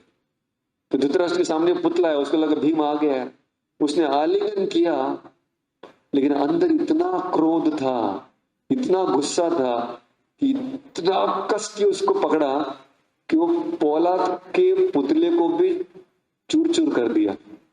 ताकत थी, गुस्से की वो अग्नि थी। बाद में वो कृष्ण को पूछता है कि ये गुस्सा है क्योंकि जाए, मैंने क्या किया था, मैंने क्या बिगाड़ा, मेरे 100 पुत्र मारे गए, कौन से पाप का फल दे रहे हो मुझे। तो कृष्ण ने कहा कि 50 जन्म पहले आप शिकारी थे और आपने जंगल में एक पंछी के घोंसले पर आक्रमण किया था, जहां पर उसके 100 अंडे थे, वो मारे गए और वो बेचारे पंछी भी अंधे हो गए आपके बाणों के प्रहार से। उसका परिणाम है कि आपके 100 पुत्र भी मारे। तो धृतराष्ट्र बोले यही क्या है, इतना पुराना हिसाब अभी निकाल रहे, तुरंत मिलेगा तो समझ सकते, इतना पुराना अभी अभी 50 जन्म क्यों रुके आप, फटाफट तभी खत्म कर देते ना, टिट फॉर टैट। अभी इतना पुराना फिर आदमी बिल्डर होता है। भगवान ने कहा देखो 50 या 100 पुत्र पाने के लिए, एक पुत्र पाने के लिए भी बहुत पुण्य लगते, आपको 100 पुत्र मिलने के लिए 50 जन्म में जो पुण्य कमाए ना, उससे भी 100 पुत्र मिले, तो पुण्य का हिसाब हो गया। अभी जो पाप का हिसाब था वो लिया। तो जैसी करनी, तो कभी कभी हमें कारण समझ में आता है, कभी भी कारण समझ में नहीं आता। गीता कहती है कि कारण दिखाई दे या न दिखाई दे, जो बुद्धिमान उसे समझना चाहिए वही दुनिया में जो भी होता है बाय चांस नहीं होता, इसके पीछे भी देख करने वाला है। तो शायद मेरी कुछ गलती होगी, पिछले के कुछ कर्म होंगे, कम से कम अभी खत्म तो हो गए। तो ये पहला, इसको डिसमेंटल हम कर सकते कि I am not always innocent. कभी कोई सच में इनोसेंट होते भी नहीं, सिर्फ नाटक करते कि मेरे मन में कुछ था नहीं। दूसरा, उसके मन में मेरे प्रति गुस्सा था इसलिए ऐसा किया। ये हमने ऑलरेडी चर्चा की कि हम जनरली हमारे इंटेंशन को अच्छा समझते, दूसरे इंटेंशन को हमेशा बुरा ही समझते। लेकिन कभी कभी बेनिफिट ऑफ डाउट देना चाहिए कि सामने वाला जो कर रहा है वो क्यों कर रहा है, शायद उसकी परिस्थिति कुछ तकलीफ वाली होगी। एक व्यक्ति था, बड़ा परेशान था, काम का बड़ा स्ट्रेस था, फ्लाइट पकड़ने के लिए एयरपोर्ट गया। जैसे एयरपोर्ट गया, थका रहा बैठा, उधर अनाउंसमेंट हुआ कि फ्लाइट 3 घंटा लेट। तो अगला मीटिंग और डिले, घर जाने के लिए और डिले, और परेशान हो गया, फ्रस्ट्रेट हो गया, और बार बार अनाउंसमेंट हो रही कि और थोड़ा 1 घंटा लेट। उसके बीच में एक आदमी बाजू में आके बैठा, उसके और 2-3 बच्चे भी थे साथ, और बच्चे इतने शरारती थे, पूरा आवाज कर रहे थे, चिल्लम चिल्ली शोर शराबा।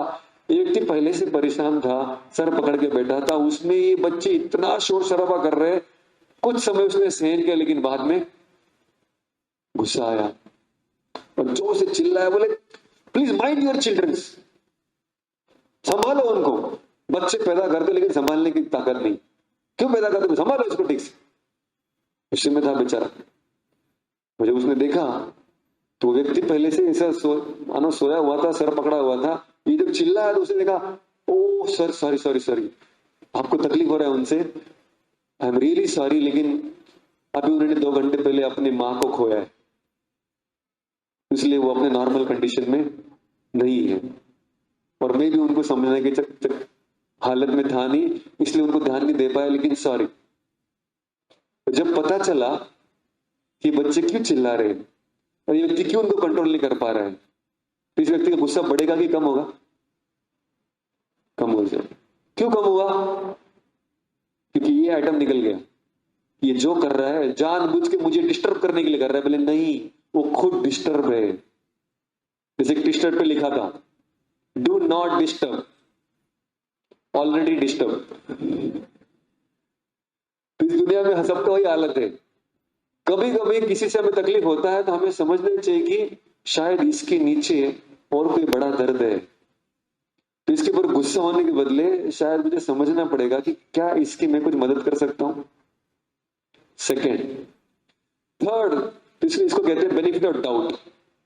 थोड़ा बेनिफिट दीजिए आदमी को, शायद ये बेचारा अपनी किसी परिस्थिति में गुजरता रहेगा। तीसरा है आई एंड माइंड, जो अपनी टॉयज उठा लेते हैं लोग, अपने कंट्रोल वाला जो जोन है उसमें भी हस्तक्षेप करता है, तो हम तुरंत बेचैन हो जाते। हमने देखा बच्चा फेल हो गया, तकलीफ होता है कब? जब वो हमारा होगा। जब तक मैं और मेरा, तो जो लोग ज्यादा कंट्रोल फ्रीक है, कंट्रोल फ्रीक मतलब हर चीज को नियंत्रण करना चाहते हैं, हर चीज में control control control control control करना चाहते हैं। मतलब ये मेरे हिसाब से चलना चाहिए, मेरे हिसाब से कपड़े पहनना चाहिए, मेरे हिसाब से करना चाहिए, यही खाना चाहिए, हर चीज को डिक्टेट करना चाहते, हर चीज को मेरे हिसाब से होना चाहिए चाहते। उनको कहते हैं कंट्रोल फ्रीक्स। वो हर चीज को नियंत्रण करना चाहते, उनका गुस्सा कभी शांत नहीं होगा। तो जब हम अपने आप को समझाएंगे कि मैं पहले खुद को कंट्रोल कर सकता हूं, तो वो देखो, तब जाके मेरा कंट्रोल का दायरा बढ़ा। तो हमारा किसके ऊपर कितना कंट्रोल है हमें पहले समझना चाहिए। और ये समझना चाहिए कि दुनिया को कंट्रोल करने के लिए आज तक बहुत बड़े बड़े लोग आए, बड़े बड़े राजा आए, बड़े बड़े एम्पायर्स आए, कौन कंट्रोल कर पाया? कोई कुछ कंट्रोल नहीं कर पाया। दुनिया वैसी की वैसी ही, लोग आए और चले गए। तो ये भी हमें समझना चाहिए कि हमारा कंट्रोल कितना है। We may have a concern, हमारे मन में किसी के प्रति चिंता हो सकती है कि नहीं नहीं मुझे चिंता है बच्चों की, इसलिए कंट्रोल करना चाहती।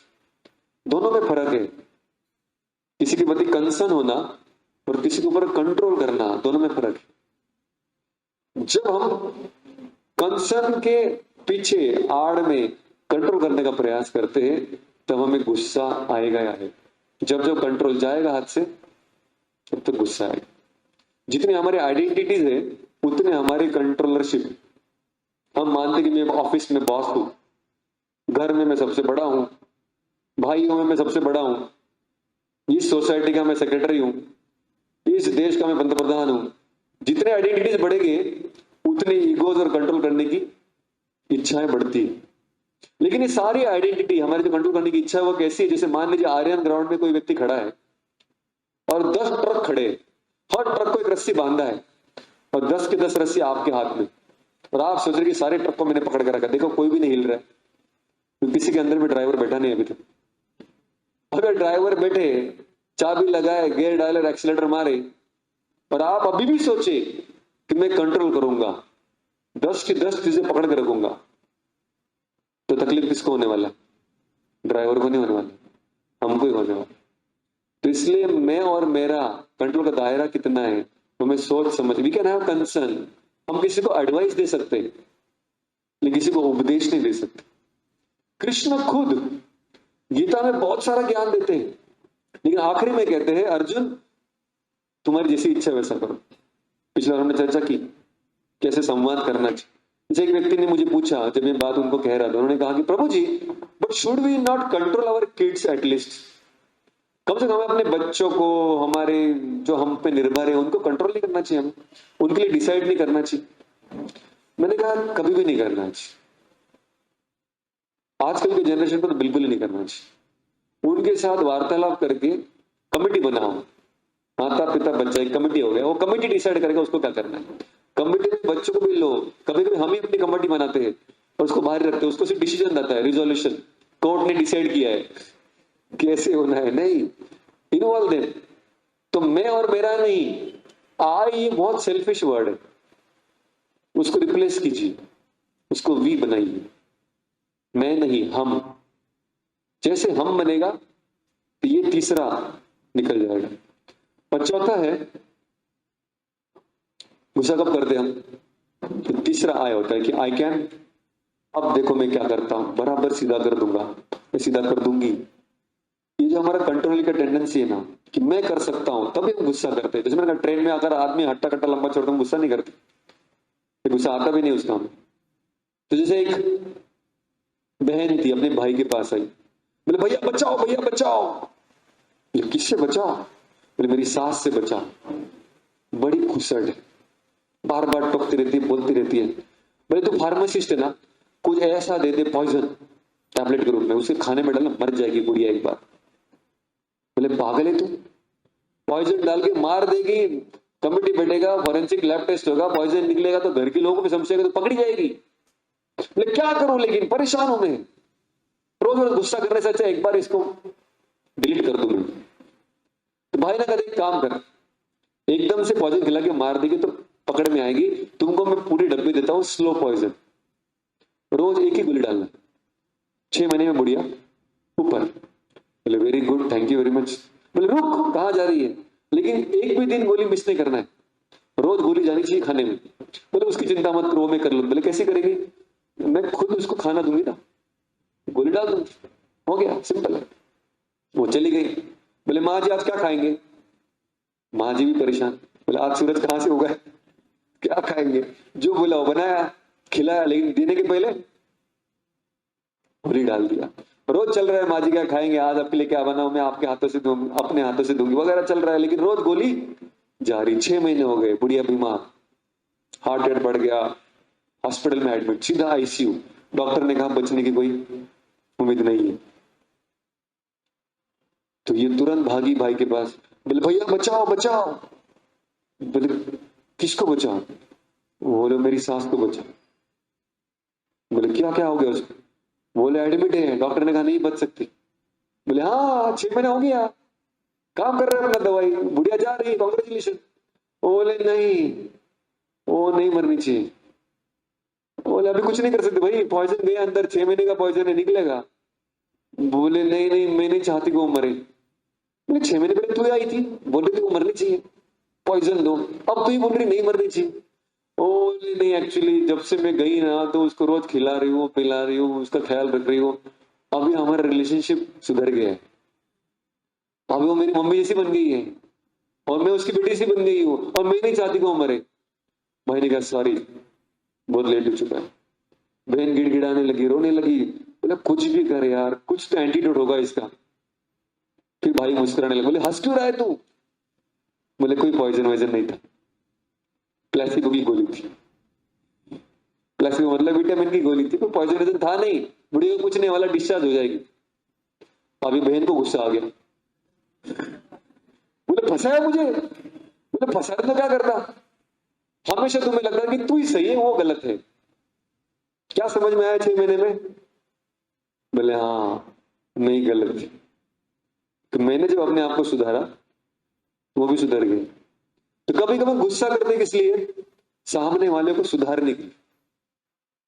लेकिन भूल जाते कि शायद सुधरने की जरूरत मुझे भी हो सकती है। इसलिए महात्मा गांधी जी कहते हैं दुनिया को बाद में बदलो, पहले क्या करो? Be the change you want to see in others या सी इन द वर्ल्ड। दूसरे में जो बदलाव देखना चाहते हैं ना, वो पहले अपने आप में लाओ। देखो परिस्थिति कैसे बदल जाती है। तो इसलिए हमने देखा सेकंड लेवल क्या था कि नींबू पानी से कुछ भी एक चीज निकाल दो, नींबू पानी बनेगा ही नहीं। गुस्से के 4 चीजें हमने देखी। क्या क्या है गुस्से के 4 तत्व जिससे गुस्सा आता है? सबसे पहला, मैं निरागस हूं, मेरी कोई गलती नहीं है। दूसरा, वो जानबूझ के किया है। तीसरा, मैं और मेरे दायरे, मेरे कंट्रोल में हस्तक्षेप कर रहा है। और चौथा, मैं बदल सकता हूं दुनिया को या इस व्यक्ति को। तो ये 4 निकाल देंगे तो गुस्सा शांत हो सकता है। फिर भी अभी तक हम रूट पे नहीं पहुंचे। सेकेंड लेवल पे काम करता है। लेकिन किसी डॉक्टर के पास कोई पेशेंट आए, बोले कि सर बहुत फोड़े फोड़े आ रहे हैं, खुजली भी आता है, उसमें पस निकलता है। डॉक्टर ने मलहम दिया, बोले इसको लगाओ। तो लगाया पेशेंट। 7 दिन के बाद आए, बोले फोड़े और बढ़ रहे हैं। बोले कहा वो छोड़ो, दूसरा मलहम लो, ये लगाओ, या 2 मलहम लो, 2 लगाओ। 3-4 बार मलहम चेंज करने के बाद भी जब फोड़ा ठीक नहीं हो रहा तो डॉक्टर क्या सोचता है? बोले तकलीफ इसकी स्किन में नहीं है, इसका रूट कॉज कहीं और होगा। इसका रूट कॉज कहाँ है? तो इसकी खून में ही शायद कुछ इंप्योरिटी, इन्फेक्शन, एलर्जी हो सकता है, जिसका परिणाम सिर्फ ऊपर से प्रकट हो रहा है। तो अभी तक हमने जो भी सॉल्यूशन देखे वो इंपॉर्टेंट थे, लेकिन एक गुस्से को ट्रीट कर रहे थे। गुस्से का कारण कभी कभी और गहरा होता है। कोई भी व्यक्ति गुस्से वाले ही होते हैं। क्यों? कारण और गहरा होता है। जब काउंसलिंग करते हैं, लोगों से बातें करते हैं 3 घंटा, 4 घंटा, 5 घंटा, तब समझ में आता है कि वो ठेस कहीं और लगी है और उसका परिणाम गुस्से वाली पर्सनैलिटी में हो रहा है। जैसे एक बार मैं मेरे मित्र के साथ गया था, सिंपल एग्जांपल इसको समझाने के लिए। तो मैं और मेरे दोस्त ने मुझे फोन किया कि हमारे मंदिर का कलश बनाना है, तो कालबा देवी में एक वेंडर है, वहां जाएंगे, तुम आ जाओ। मैंने कहा मैं पालघर में हूँ, मेरा ऑलरेडी प्रोग्राम चल रहा है। बोले नहीं, तुमको जल्दी छोड़ दूंगा मैं। बोले मैं आऊंगा, सुबह आऊंगा, 10 बजे पहुंचूंगा, 10 से लेकर 1 बजे तक मेरे पास टाइम है, फिर मैं लोकल पकड़ के डहानू से फिर आ जाऊंगा, फिर मेरा शाम को लेक्चर। तो अगर कोई प्रॉब्लम नहीं है तो मैं यहाँ से ट्रेन पकड़ के पहुंच गया बॉम्बे, कालबा देवी चला गया। 10 बजे उसको फोन कर रहा हूँ, फोन नहीं उठा रहा है। फिर 10:30 बजे फोन उठाया, बोले अब भी आ रहा हूँ, अब भी आ रहा हूँ, अब भी आ रहा हूँ, बोलते बोलते 12 बज गए। 12 बजे आया तो मेरे अंदर क्या उत्पन्न हो गया था? ऑलरेडी गुस्सा। फिर मैं बोला ठीक है यार, कुछ काम होगा उसका। मैंने पूछा क्यों लेट हो गया? मतलब कलश बनाने के लिए जो सामान चाहिए वो कोई डोनर लेके आने वाला था, वो अभी तक आया नहीं था, तो उसका वेट करते करते बोला ठीक है तेरी गलती नहीं है। गुस्सा थोड़ा शांत हो गया। फिर आगे बढ़े, मार्केट से गुजर रहे थे, फिर ढूंढते सामान, वो बात करते करते 1-1:30 बज गया। फिर भी काम चल रहा है हमारा। तो मैं समझ गया मेरी ये भी ट्रेन छूटी, ये हो गया, वो हो गया। अब अचानक में बहुत गुस्सा हो गया, उसको लेफ्ट राइट सेंटर देने लगा। बोले तुम हमेशा ऐसे ही करते हो। कितने लोगों ने स्टेटमेंट बोला है गुस्से में कभी? तुम्हारा हमेशा का ही है। बोले 2 बार हुआ रहेगा, 3 बार हुआ रहेगा, लेकिन हमने क्या बोला? क्योंकि बुद्धि खत्म हो गई ना गुस्से में। हमेशा अलग होता है, 2-3 बार अलग होता है, लेकिन बोल दिया तुम्हारा हमेशा ऐसे ही है, और बहुत बहुत कुछ बक दिया। अब वो समझदार था, मुझसे थोड़ा उम्र में बड़ा था, तो उसने कहा एक काम कर, रुक, थोड़ा नारियल पानी पी।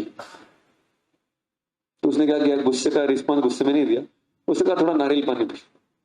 2 नारियल जब पिया तो मेरा गुस्सा शांत हो गया, और 3 घंटा में वहां पे रुका, फ्लाइंग रानी से आया बाद में। तब मैं बाद में जब गाड़ी में बैठा तो सोच रहा था कि नारियल पानी से गुस्सा कैसे शांत हो गया भाई? ये तो सेमिनार में लिखा नहीं था मैंने अभी तक। ये तो सस्ता सॉल्यूशन है, सब अपने अपने घर में एक नारियल का पानी का रखो, हमेशा गुस्सा है तो शांत हो जाएगा। तब मुझे समझा कि मुझे मेरे गुस्से का मुख्य कारण क्या था। तो 12, 12:30 बजे मेरे खाने का समय, 10 बजे 11 बजे तक ठीक था। इसे 12:30 1 बज गए, 1:30 बज गया, क्या छूट गया? सिंपल चीज था, खाना छूट गया था। जो उसको समझ में आया। उसने बताया नहीं, एक्सप्लेन नहीं किया, लेकिन 2 नारियल पानी पे क्या हो गया, ग्लूकॉन डी वापस आ गया। तो गुस्से का कारण कौन था? वो व्यक्ति था कि मेरी भूख थी। तो गुस्सा निकलता सामने वाले व्यक्ति पे, कमी किसमें थी? पेट में। तो बीमारी किधर है, ट्रीटमेंट किधर और लगा रहे। लेकिन जैसे अमिताभ बच्चन का मूवी है मेरे ख्याल से, अमर अकबर एंथनी, जिसमें आईने के सामने खड़ा रहता है, बहुत पीट के आया है, blue and black and blue, पूरा उसके ब्रूजेस आया है, और वो पट्टी कर रहा है, मलम पट्टी। मलम पट्टी कहाँ लगा रहा है? आईने के ऊपर। कितने दिन में जख्म ठीक होगा? होगा ही नहीं। क्यों? कि पट्टी कहीं और लग रही है। तो इसलिए जो बुद्धिमान व्यक्ति वो सोचता है कि wait wait wait wait wait wait wait, ये बार बार क्यों हो रहा है, बीमारी कहाँ है? तो अभी रिसेंटली साइकोलॉजी कहता है कि इसके रीजन बहुत सारे हो सकते हैं, लेकिन इसका एक सिंपल नाम है, उसको कहते हैं नीड। जैसे मेरी नीड थी, फिजिकल नीड, भूख लगी है, खाना चाहिए था, और नहीं मिला तो गुस्सा कर रहा हूं। कितने लोगों को भूख लगकर खाना नहीं मिलता तो गुस्सा होते? सब लोग। ये फिजिकल नीड सब लोग जानते हैं। मच्छर काट रहा है, नींद नहीं आ रही है, थका हुआ है लेकिन सो नहीं पा रहा है, कितने लोगों को गुस्सा आता है? उसको मार देते तुरंत, बोले मर जा तेरी तो। उसकी जान ले ली हमने, किस लिए? क्योंकि हमारी नीड थी कि मुझे अभी सोना है भाई, और नींद खराब कर रहा है। तो ये तो फिजिकल नीड है, इसको हम समझ लेते हैं, ये समझना बहुत आसान है। अरे भूख लगी है, नींद आ रही है, अन्न वस्त्र निवारा, रोटी कपड़ा मकान, समझ जाते हैं। जिस व्यक्ति के घर में फाइनेंशियल प्रॉब्लम होता है, उसमें झगड़े बढ़ते कि कम होते हैं? रोज पैसा कहां से आएगा इसका प्रश्न मन में चल रहा है। उस घर में झगड़े बहुत होते हैं।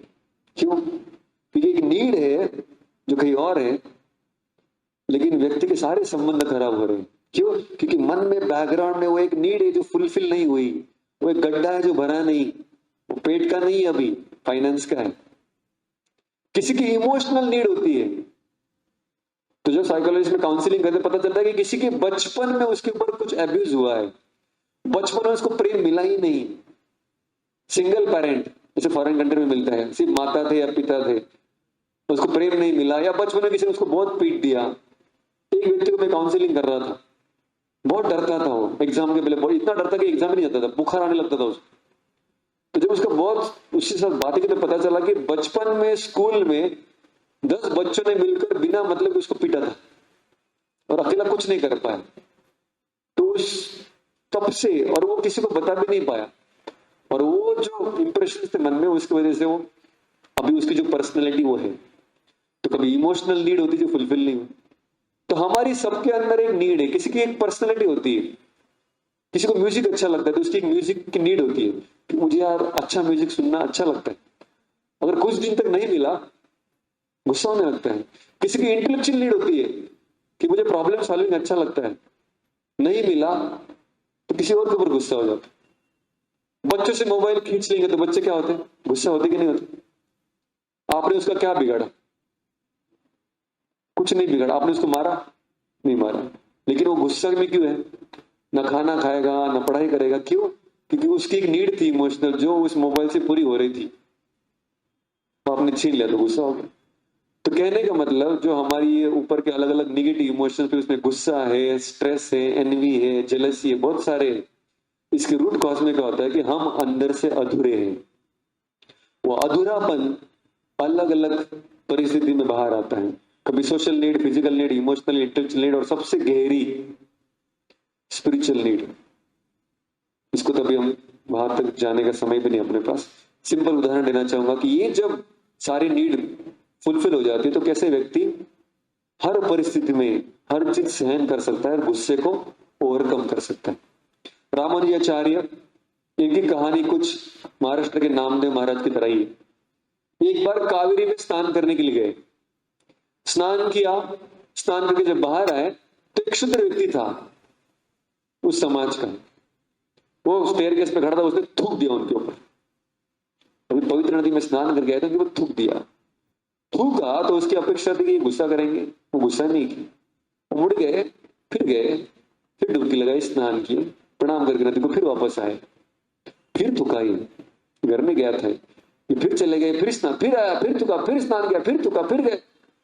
अभी हम उस परिस्थिति में होते तो आप ऐसे कितने लोगों को गुस्सा आता? बोले बिल्कुल, हर लेवल पे आक्रमण हुआ है। फिजिकल नीड भी हमारी जियोपर्डाइज हुई है, इमोशनली भी हर्ट है, फिजिकली भी हर्ट है, इमोशनली हर्ट है, ईगो भी हर्ट हुआ है, सब कुछ जगह पे हम अधूरे, तो गुस्सा तो आएगा। लेकिन फिर भी रामानुजाचार्य को सैकड़ों बार स्नान के फिर भी गुस्सा नहीं आई। व्यक्ति की थूकने की कैपेसिटी खत्म हो गई। ये उनके सामने आके प्रणाम करता है, कहता है कि महाराज महान है आप, मेरी गलतियों को माफ कर दीजिए। उसके हाथ पकड़े हुए थे, माफी, गलती है, मैं तो आपको धन्यवाद देने के लिए आया हूं, थैंक यू सो मच। ये पवित्र नदी में रोज में एक बार ही स्नान करता था या 2 बार 3 बार करता था, आज तुम्हारी वजह से सैकड़ों बार इसका पवित्र स्नान करने का मौका मिला है, थैंक यू सो मच, धन्यवाद। हम बोले ये क्या है, ये बात तो हजम नहीं हुई। ये ट्रांसफॉर्मेशन कैसे हुआ? क्योंकि अंदर से भरे हुए। इन्होंने परिस्थिति को कैसे समझा? इन्होंने सोचा कि ये नदी पवित्र है, कावेरी नदी, और इसमें स्नान करने से कौन पवित्र होने वाला है? शरीर, मन, बुद्धि, अहंकार क्या आत्मा? कौन से लेवल पे सोच रहे? शारीरिक लेवल पे सोच रहे? शारीरिक लेवल पे सोचते शरीर के लेवल पे तो गुस्सा होते कि भाई मेरा गंदा कर दिया, साफ करके लाया था अभी गंदा कर दिया, गुस्सा आता था। तो उस लेवल पे नहीं सोच। मन के लेवल पे सोचते तो किसी को भी बुरा लगता, मन तो बुरा मान जाता कि कोई थूक रहा है मेरे ऊपर, अपमान कर रहा है मेरा। ईगो के लेवल पे बहुत ज्यादा जियोपर्डाइज हो रहे। तो सारे लेवल पे तकलीफ है, लेकिन स्पिरिचुअल लेवल पे सोच रहे। इनका जीने का तरीका ही अंदर चला गया। तो इसलिए थर्ड जो लेवल है इस एंगर को एड्रेस करने की, फर्स्ट लेवल था जो हमने देखा कि वॉच, वेट, वर्कआउट। दूसरा लेवल तरीका देखा, हमने देखा कि भाई 4 कंपोनेंट है, उसमें से एक निकाल दो तो गुस्सा शांत हो जाएगा। लेकिन जो हमारी धरोहर है, जो हमारा सनातन धर्म है, वो इसको कैसे एड्रेस करता है? वो कहते हैं इस व्यक्ति को गुस्सा क्यों नहीं आया। इसको समझने के थोड़ा और एक उदाहरण देता हूं। श्रीरंगम साउथ इंडिया में एक हाथी है, भगवान का हाथी हो, और वो हाथी रोज सज धसता है, उसके ऊपर अच्छा झूल डालते हैं, उसको पूरा डिजाइन बनाते हैं और सजा धजा के उसको, जैसे भगवान का दर्शन खुलने वाला है तो हाथी को सामने लेकर आते। अब ये हाथी एक दिन अपनी पत्नी के साथ, वो भी सजी धजी थी, तो दोनों को लेकर माउंट जा रहा था। रास्ते में, गांव का रास्ता है, रास्ते में कीचड़ में सुअर बैठा हुआ है, उसके साथ भी उसकी पत्नी, परिवार है, छोटे छोटे बच्चे, सुअर के बच्चे। अभी वो सुअर अपने ईगो में अपनी पत्नी को कहता है अब देख मेरी ताकत, अब इस हाथी के सामने जाऊंगा, उसको ललकारूंगा लड़ाई के लिए। चुपचाप मुंह झुका के बाजू से निकल जाएगा, डरता है मुझसे वो। पत्नी बोली कुछ भी मत बको, हाथी का गुस्सा हमको पता नहीं है, कुचल देगा आपको, पर तू देख तो सही। तो और थोड़ा 2-4 गोते लगा के कीचड़ में, गटर में, ये सुअर सामने आ जाए हाथी की। जैसे सामने आकर उसको ललकाने लगता है, चुनौती देता है, तो हाथी क्या करता है? वो हाथी साइड से निकल जाता है। वो जैसे हाथी साइड से निकल गया, उसके पत्नी क्या कर रहे हैं आप? वो चुनौती दे रहे हैं आपको कुछ नहीं बोल रहे, लड़ो उससे। बोले मैं उसके साथ नहीं लड़ना चाहिए। बोले उसकी पत्नी मुझे देखकर ताना मार रही है, देख कुछ तो कर, कुछ तो बोल, कम से कम आवाज तो निकाल। बोले नहीं, इसके साथ नहीं लड़ना है। बोले क्यों? लेकिन आपको गुस्सा नहीं आ रहा है?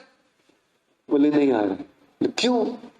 बोले इसके साथ अगर लड़ूंगा, ये कीचड़ से आया है, तो मैं भी कीचड़ का ही हो जाऊंगा। अभी इतना नहा धो के, सज धज के, इतना डिजाइन बना के, स्वच्छ झूल पीठ के ऊपर डाल के कहाँ जा रहा हूं? इंपॉर्टेंट काम के लिए जा रहा हूं, भगवान का दर्शन करने के लिए जा रहा हूं। मैं रहूंगा तो दर्शन खुलेगा, सब लोगों को दर्शन मिलेगा, तो मेरी सेवा है। अभी इसके साथ लड़ाई झगड़े में लग जाऊंगा तो जो और इंपॉर्टेंट काम है रह जाएगा। तो मेरे पास ऑप्शन है, ये लड़ाई खेलनी है कि वो लड़ाई खेलनी है। तो हाथी से सीख सकते हैं हम। हमारे जीवन में भी हमेशा 2 ऑप्शन रहते हैं, गुस्सा करें और इसको यहाँ पे सल्टा ही दे अभी एक बार, या हमारे जीवन में उससे भी बेहतर करने के लिए कुछ काम है। रामानुजाचार्य ने कहा कि मेरे जीवन में करने के लिए बहुत अच्छे काम है, मैं तो अपने जीवन को शुद्ध बनाने के लिए, भगवान के चरणों में अर्पण करने के लिए निकला था, और ये शुद्ध बनाने के लिए कावेरी नदी का स्नान मेरे लिए इंपॉर्टेंट ही है।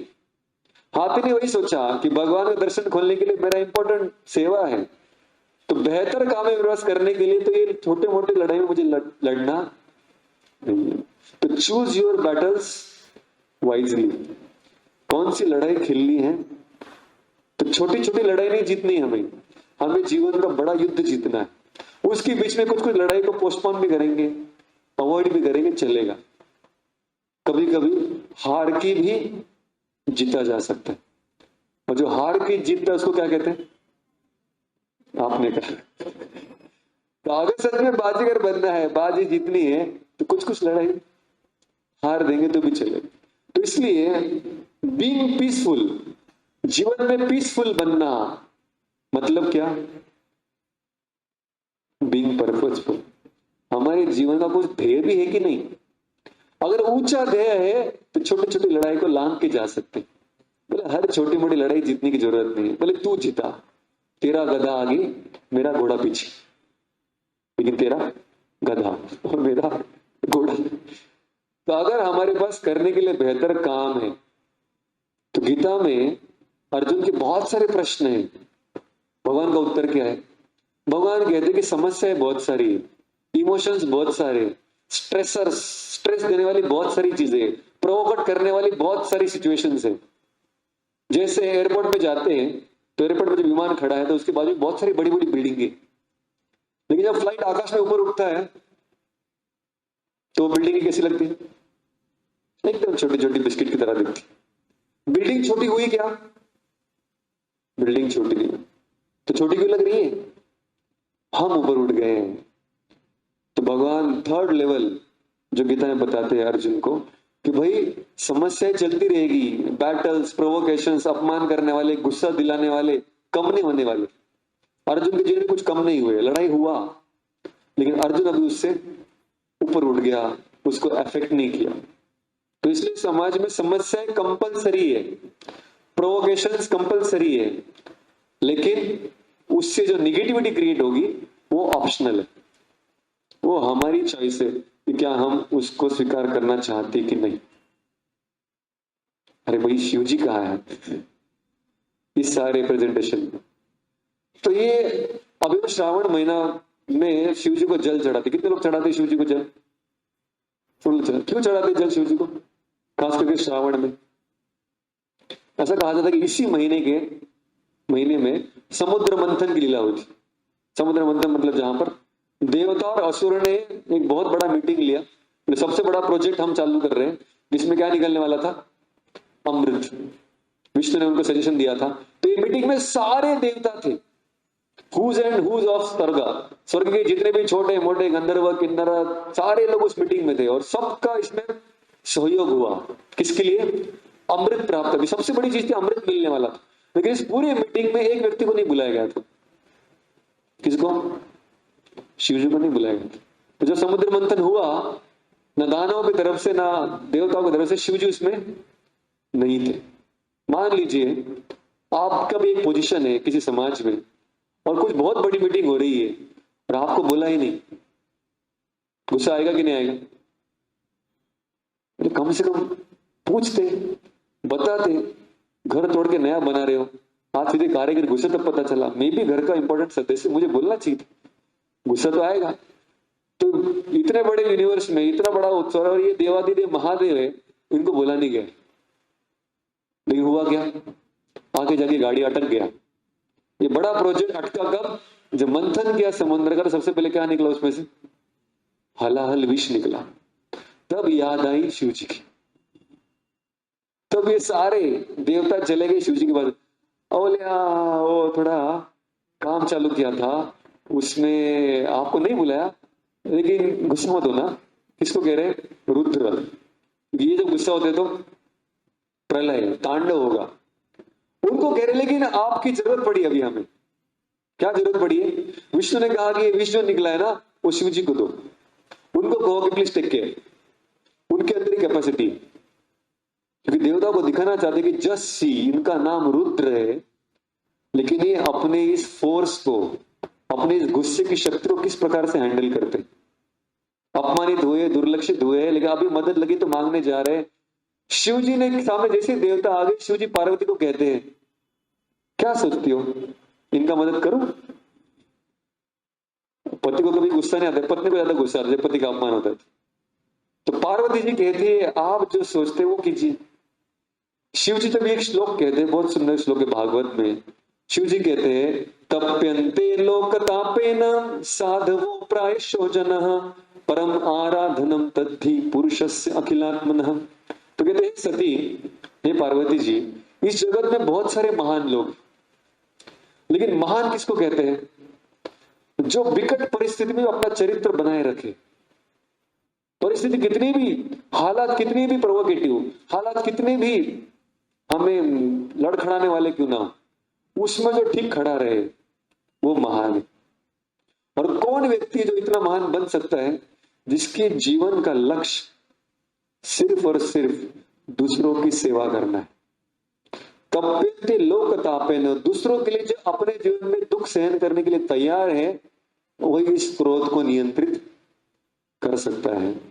शिव जी गुस्सा नहीं मानते, उल्टा उनकी मदद करने के लिए सारे हलाहल विष को अपने करतली में, ओंजली में एक साथ लेते और पूरा पी लेते। अब ये विष पीते हैं लेकिन उसका कुछ भी परिणाम उनके ऊपर नहीं होता है, क्योंकि हलाहल से जो पावरफुल विष है वो था अहंकार और गुस्से का। और उस क्रोध के विष को जिन्होंने पचा लिया, उसका हलाहल क्या बिगाड़ेगा? वो हलाल उनकी गर्दन में आके रुक जाता है और उनका कुछ बिगाड़ता नहीं, उनका उनकी शोभा बढ़ाता है। और शिव जी का तब से नाम बन जाता है नीलकंठ। दूसरा एक कहानी आता है, जब शिव जी अपने ससुराल जाते, जहां पे बहुत बड़ा फंक्शन चल रहा है, सारे रिश्तेदार आए, ऐसे माहौल में बहुत सारा गुस्सा झगड़ा झगड़ी होता है। शिव जी के साथ भी हुआ, वो भी एक गृहस्थ है, उनकी भी पत्नी, उनकी भी ससुर है। उनकी पत्नी थी सती, उनके पिता थे दक्ष प्रजापति। दक्ष प्रजापति के पास जाते कोई यज्ञ होता है, वहां पर भी शिव जी बैठे हैं, यज्ञ करने के लिए बहुत सारा समय चल रहा है। बोले बैठे बैठे क्या करें, फालतू की बातें करने से अच्छा है भगवान का स्मरण करो। तो शिव जी हमेशा राम का नाम लेते रहते हैं, तो अपने ध्यान अवस्था में चले जाते हैं राम को याद करते हुए। अभी तो भी अचानक दक्ष ससुर जी आते हैं। ससुर जी आते तो सारे लोग खड़े हो जाते, क्योंकि दक्ष अपने आप में बहुत बड़ा व्यक्ति है, देवता है। तो ब्रह्मा जी छोड़कर बाकी सारे इंद्र, चंद्र, वायु, अग्नि सारे खड़े हो गए, पवन देव इत्यादि। दक्ष लिखता है सारे खड़े हो गए। ब्रह्मा जी तो मेरे पिता है, चलो उनको खड़ा रहने का जरूरत नहीं, लेकिन ये भस्मधारी, ये तो मेरा कौन लगता है, जमाई है, दामाद है, इसका फर्ज बनता है ससुर को सम्मान देने का। ये ऐसे बैठा है, खड़ा नहीं हुआ। बस इतना देखकर दक्ष प्रजापति सब देवताओं के सामने शिव जी को इतना भला बुरा कहता है, बोले इसके जैसा व्यक्ति कहीं नहीं मिलेगा। बोले मेरी पत्नी का न जाने कहाँ दिमाग खराब हो गया, इसको चूज कर लिया, रहने के लिए घर नहीं इसके पास। कहाँ रहता है? स्मशाना में घूमता रहता है। इसके आजू बाजू कौन है? सारे भूत पिशाच इसके आजू घूमते रहते। पहनता भी नहीं कपड़े, दिगंबर है या चिदंबर है, व्याघ्र का चर्म धारण करता है। और ऑर्नामेंट्स, गले में कौन सी माला पहनता है? डायमंड नेकलेस नहीं, गले में कपाल, स्कल्स, उसकी माला पहनता है। इसके गले में कोई नेकलेस नहीं, सांप होता है विशेला।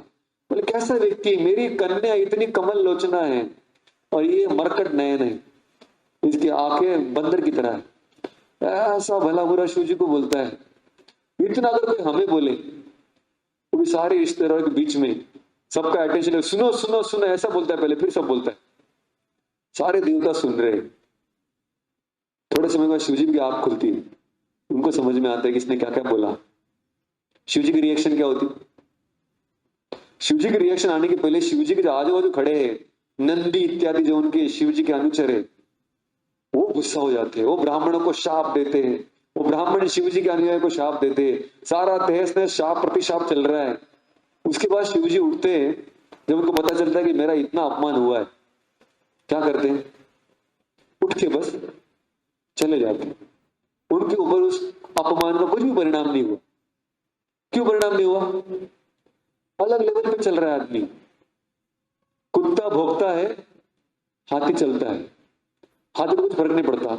शिव जी अपने भगवान के ध्यान में मग्न हैं, उनको ये छोटी बड़ी चीज कुछ फर्क नहीं पड़ रहा है, वो सीधे उठ के चले जाते हैं। कई साल बीत जाते हैं, आगे जितने भी घर में फंक्शन हुए सारे दामादों को बुला जाता है बिना शिव जी के। सती भी नहीं जा पा रही क्योंकि न्योता नहीं आया। लेकिन एक दिन और एक यज्ञ का आयोजन होता है हजारों सालों के पश्चात। तब सती कहती कि मेरी इच्छा हो रही है कि पिताजी घर पे इतना बड़ा फंक्शन हो रहा है, मेरी सारी सिस्टर्स आई है, सारी सज धज के आई है और सब अपने पति के साथ आई है, चलो ना जाते। आप सोचते हो कि अरे हमको बुलावा नहीं है क्यों जाए, बोले पिताजी का घर ही बुलावा क्यों चाहिए, चलो। शिव जी कहते मत जाओ, ये खतरे से खाली नहीं होगा। सती बड़े गुस्सा हो, तुमको कुछ समझता नहीं, हमेशा मेरे पिताजी के बारे में उल्टा पुल्टा बोलते रहते हो, मैं जा रही हूँ। शिव जी कहते जाओ लेकिन शायद तुम वापस नहीं आओगी। सती जाती है, उसके पीछे नंदी भी दौड़ते जाते हैं सारी सेना लेकर शिव जी की। वहां पर सती जब जाती है देखते हैं कि पिताजी ने शिव जी के लिए कुछ भी सम्मान नहीं रखा है। शिव जी का तो छोड़ो, अपनी बेटी तक को भी घूर के नहीं देखते, उसको ना पूछते कब आए, कैसे हो, खाना खाए, कुछ भी नहीं पूछते, पूरा निग्लेक्ट। किसी को ऊपर थोड़ा डांटो फटकारो तो भी गुस्सा नहीं आता है, लेकिन निग्लेक्ट सबसे बड़ा साइलेंट ट्रीटमेंट है, निग्लेक्ट। तो सती को जो निग्लेक्ट मिलता है तो सती समझ जाती है कि ये बहुत बुरा हो रहा है यहाँ पर, और शिव जी का अपमान होते मैं अपने आंखों से देख रही हूं, ये मैंने क्या कर दिया।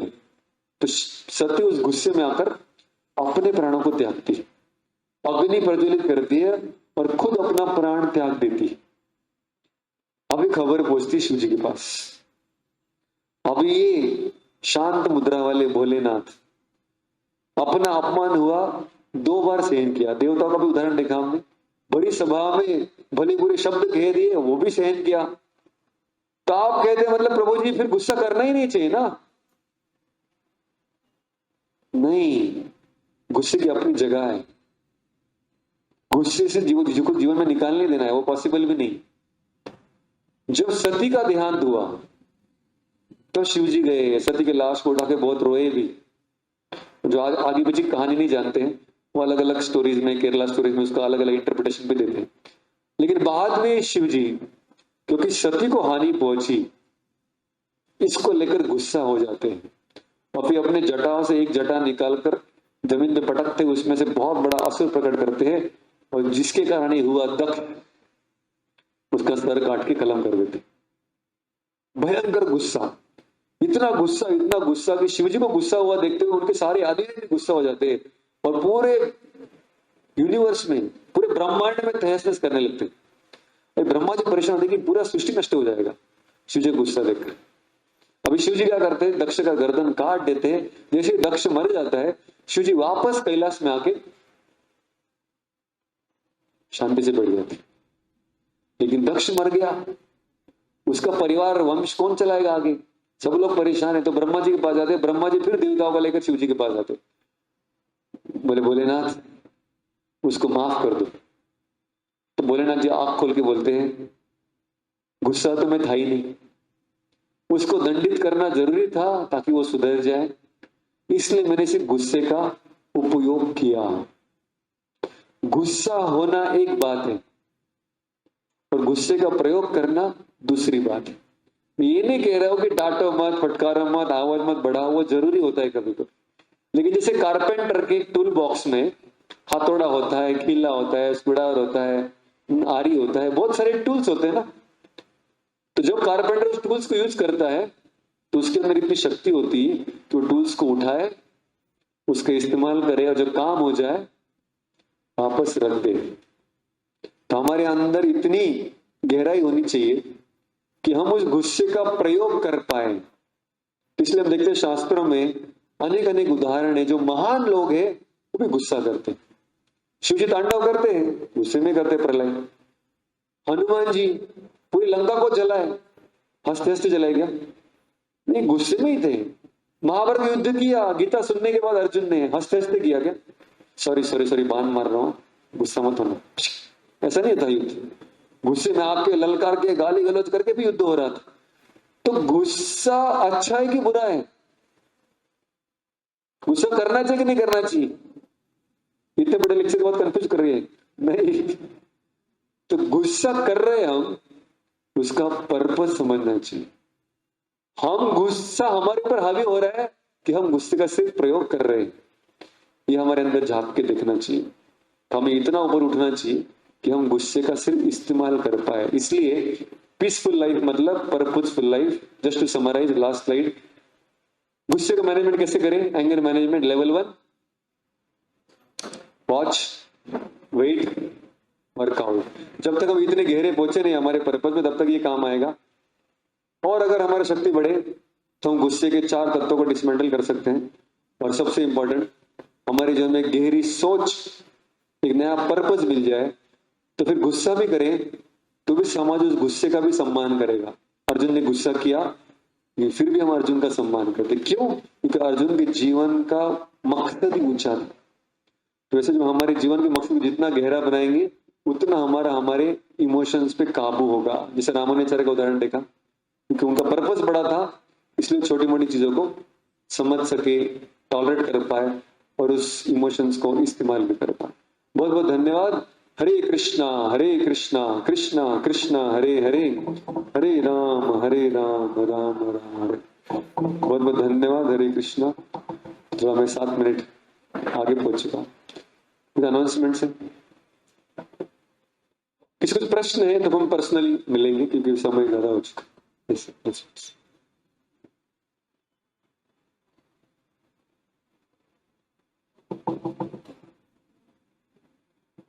गुस्से को किस प्रकार से नियंत्रित करना चाहिए, इसके बारे में श्रीमान महाभागवत ने हमें अच्छा मार्गदर्शन किया। इसलिए सब भक्तों को धन्यवाद देते। और आप भी शांति से अपने जीवन में उतारने के लिए प्रयास कीजिए और अपना बहुमूल्य समय निकाल के यहाँ पे आए तो आपको भी बहुत बहुत धन्यवाद देते हैं। और आज का जो प्रसाद है राधिका चौहान माता जी की तरफ से है। खड़े उठे, अभी तक पहुंचे नहीं। चीज नॉट। हाँ, आज उनकी तरफ से प्रसाद है तो उनको भी बहुत बहुत धन्यवाद देते। तो अगले महीने जन्माष्टमी है, बहुत बड़ा उत्सव मंदिर में मनाया जाएगा। ईस्ट में हमारा इस्कॉन का मंदिर है, वहां पर बड़ा उत्सव होगा। और साथ साथ हम यहाँ पर भी, जो आप हमारे खास लोग हैं तो उनके लिए भी एक सेपरेट जन्माष्टमी मनाएंगे। तो उसी दिन शायद पॉसिबल नहीं होगा क्योंकि उस दिन मंदिर में भी कार्यक्रम रहेगा। तो मंदिर में ऑलमोस्ट 5 से 6 हजार लोग उस शाम में विजिट करके जाते हैं। तो हम यहाँ पर भी जन्माष्टमी का कार्यक्रम मनाएंगे। कितने लोग उसमें भाग लेना चाहेंगे? यहाँ पर अभिषेक भी होगा, भगवान के बारे में कथा भी होगी और कृष्ण के चरित्र से भी हम कुछ सीखना चाहिए। तो कृष्ण के चरित्र के बारे में बहुत सारे लोग हैं, उनमें प्रश्न है, डाउट्स है, धार्मिक है कि अधार्मिक है। तो कृष्ण के जीवन के चरित्र से खास करके उनकी रासलीला इत्यादि इत्यादि बहुत सारी चीजें, तो उनको भी समझने का हम प्रयास करेंगे। तो उसके लिए आप सबको आमंत्रण है। अभी हम थोड़ी देर 5 मिनट भगवान के नाम का कीर्तन करेंगे। प्रश्न माइक देंगे? 1 मिनिट। सगळ्यांना धन्यवाद देतो आणि तुम्हाला धन्यवाद देतो। सर्वांनी 3 तास उत्तमपणे ऐकले, कोणाला राग आला नाही। 1.5 तास थांबवल्याबद्दल रामानुजन जसं संत एकनाथांच्या बाबतीत पण हीच घटना घडली होती। हा, ती पण मी तो सांगायला होता। आणि ते समुद्र मंथन झालं तर जो याचा भाग होता, तोंडाकडला भाग सापाचा, तो देवांकडे होता। त्याच्यामुळे विष इकडे पडलं आणि तिकडे काहीच पडलं नाही। त्याच्यामुळे मग त्यांच्यात हे झालं भाग, ते मग ते घ्यायचं कोणी, म्हणून मग भगवान शंकरांना बोलवण्यात आलं। Yes, thank you. और किसी कुछ प्रश्न, कोई टिप्पणी, कोई कुछ बोलना चाहेगा? You want to express something? Okay, thank you. कीर्तन पार्टी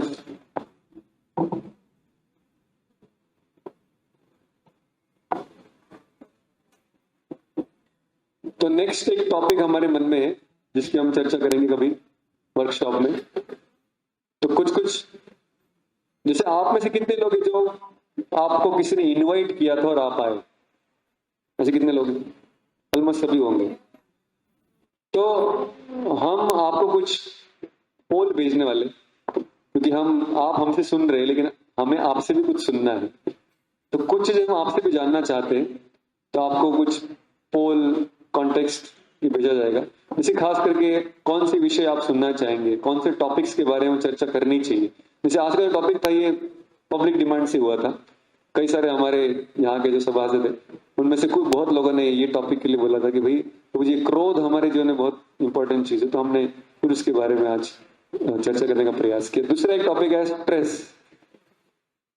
तो स्ट्रेस मैनेजमेंट का भी हमारा एक सेमिनार है जो खास करके मैं बहुत सारे जो मेडिकल कॉलेजेस है जैसे डहाणु में है वेदांत मेडिकल कॉलेज, तो वहां पर हर स्टूडेंट्स को कोर्स कंपलसरी है क्योंकि फाउंडेशन को आजकल स्ट्रेस के लिए बढ़ गई है, तो वो भी एक वर्कशॉप है। ऐसे बहुत सारे टॉपिक्स तो आपके उनमें जो भी टॉपिक्स होंगे जिस बारे में हम चर्चा करना चाहते हैं, जानना चाहते हैं, समझना चाहते हैं, इन जनरल धर्म के बारे में जो भी प्रश्न आपके मन में है।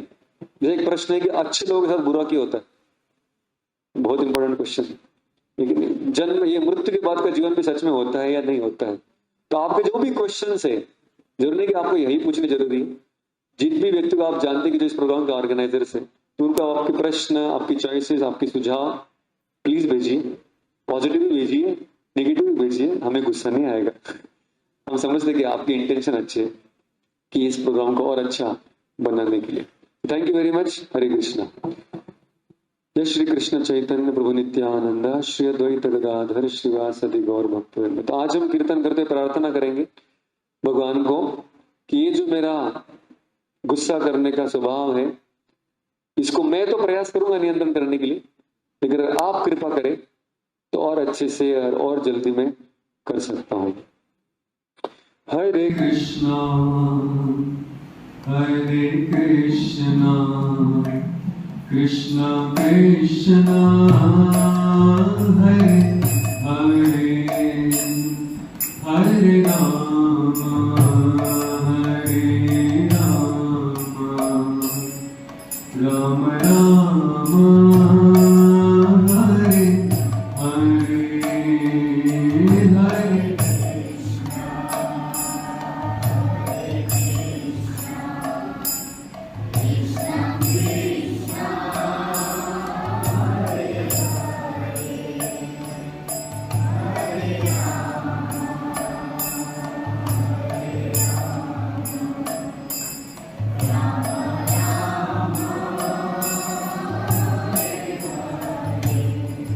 Hare Krishna, Hare Krishna, Krishna Krishna, Hare Hare, Hare Rama, Hare Rama,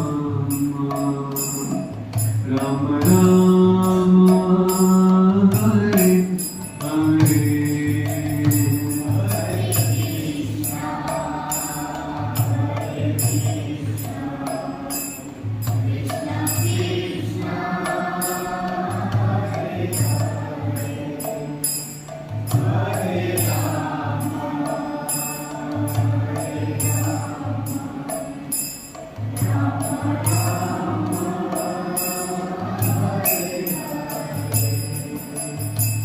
Hare Krishna, Hare Krishna, Krishna Krishna, Hare Hare, Hare Rama, Hare Rama, Rama Rama, Hare Hare, Hare Krishna,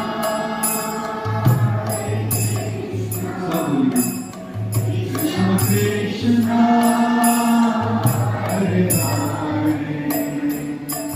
Hare Rama, Rama,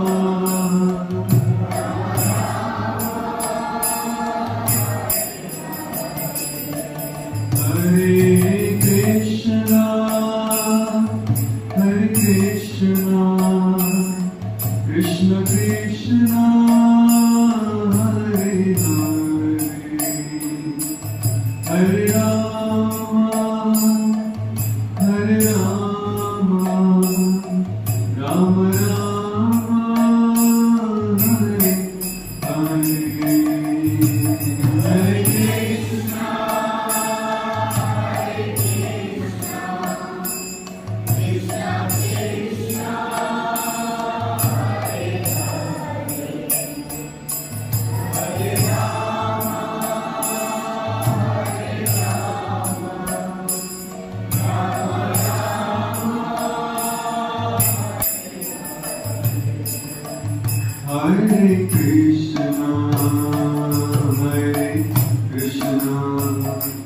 Krishna Krishna Hare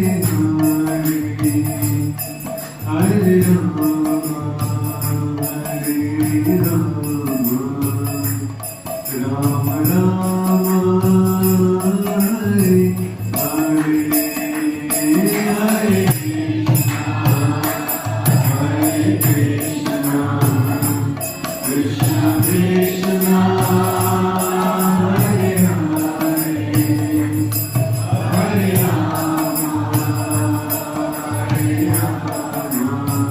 Hare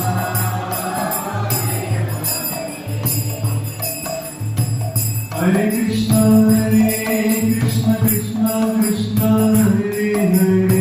Hare Ram Ram Ram Hare Hare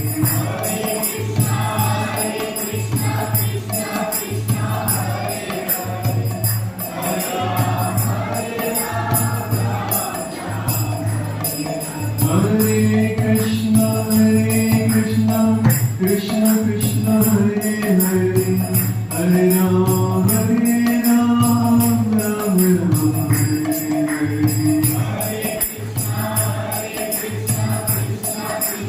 Hare Hare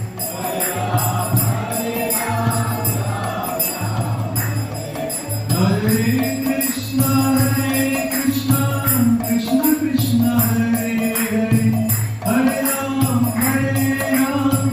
Ram Ram Hare Hare Krishna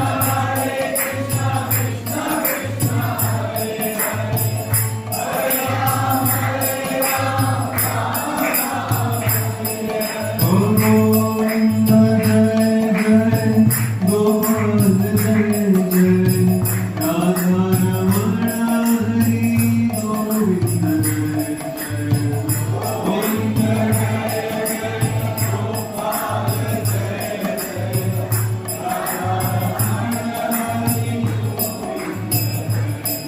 Govinda Jai Jai Gopal Jai Jai Radha Ramana Hari Govinda Jai Jai Govinda Govinda Jai Jai Gopal Jai Jai Radha Ramana Hari Govinda Jai Jai Govinda Gopal Jai Jai Radha Ramana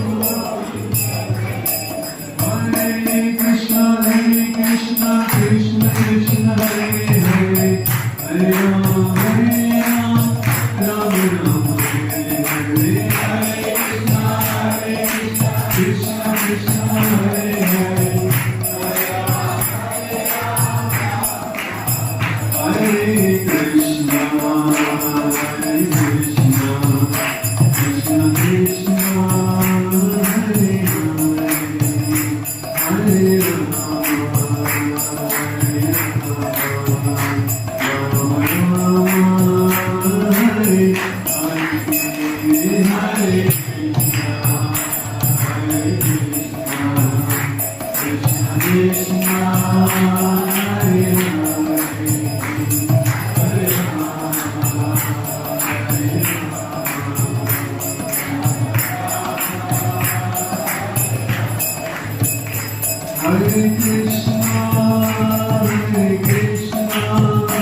Krishna Krishna Hare Hare Hare Rama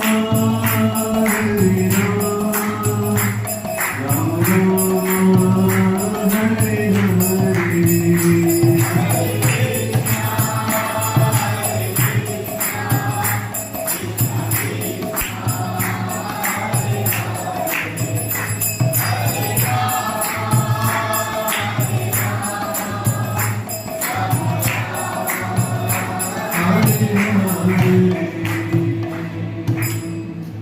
ग्रंथराज Bhagavad Gita की श्री महादेव की आयोग सभी का बहुत धन्यवाद देते हैं। सब लोग प्रसाद ग्रहण कर सकते हैं। आज थोड़ा इम्पोर्टेंट कुछ बदले यहाँ पर प्रसाद आप लीजिए तो नॉर्मल काउंटर पे रहेगा, कुछ चार्ट में आपके यहाँ पर प्रस्तुत है, लेकिन जो थाली है आपको खुद को धोना है। थोड़ा नया एक कल्चर हम चालू कर रहे हैं। तो यहाँ पर थाली धोने की व्यवस्था भी है, तो बच्चे भी खुद अपना थाली धोएंगे, तो बड़े भी अपना थाली खुद धोएंगे। यहाँ से आरंभ होगा तो घर में भी धीरे धीरे चला जाएगा। बहुत बहुत धन्यवाद। हरे कृष्णा। Thank you.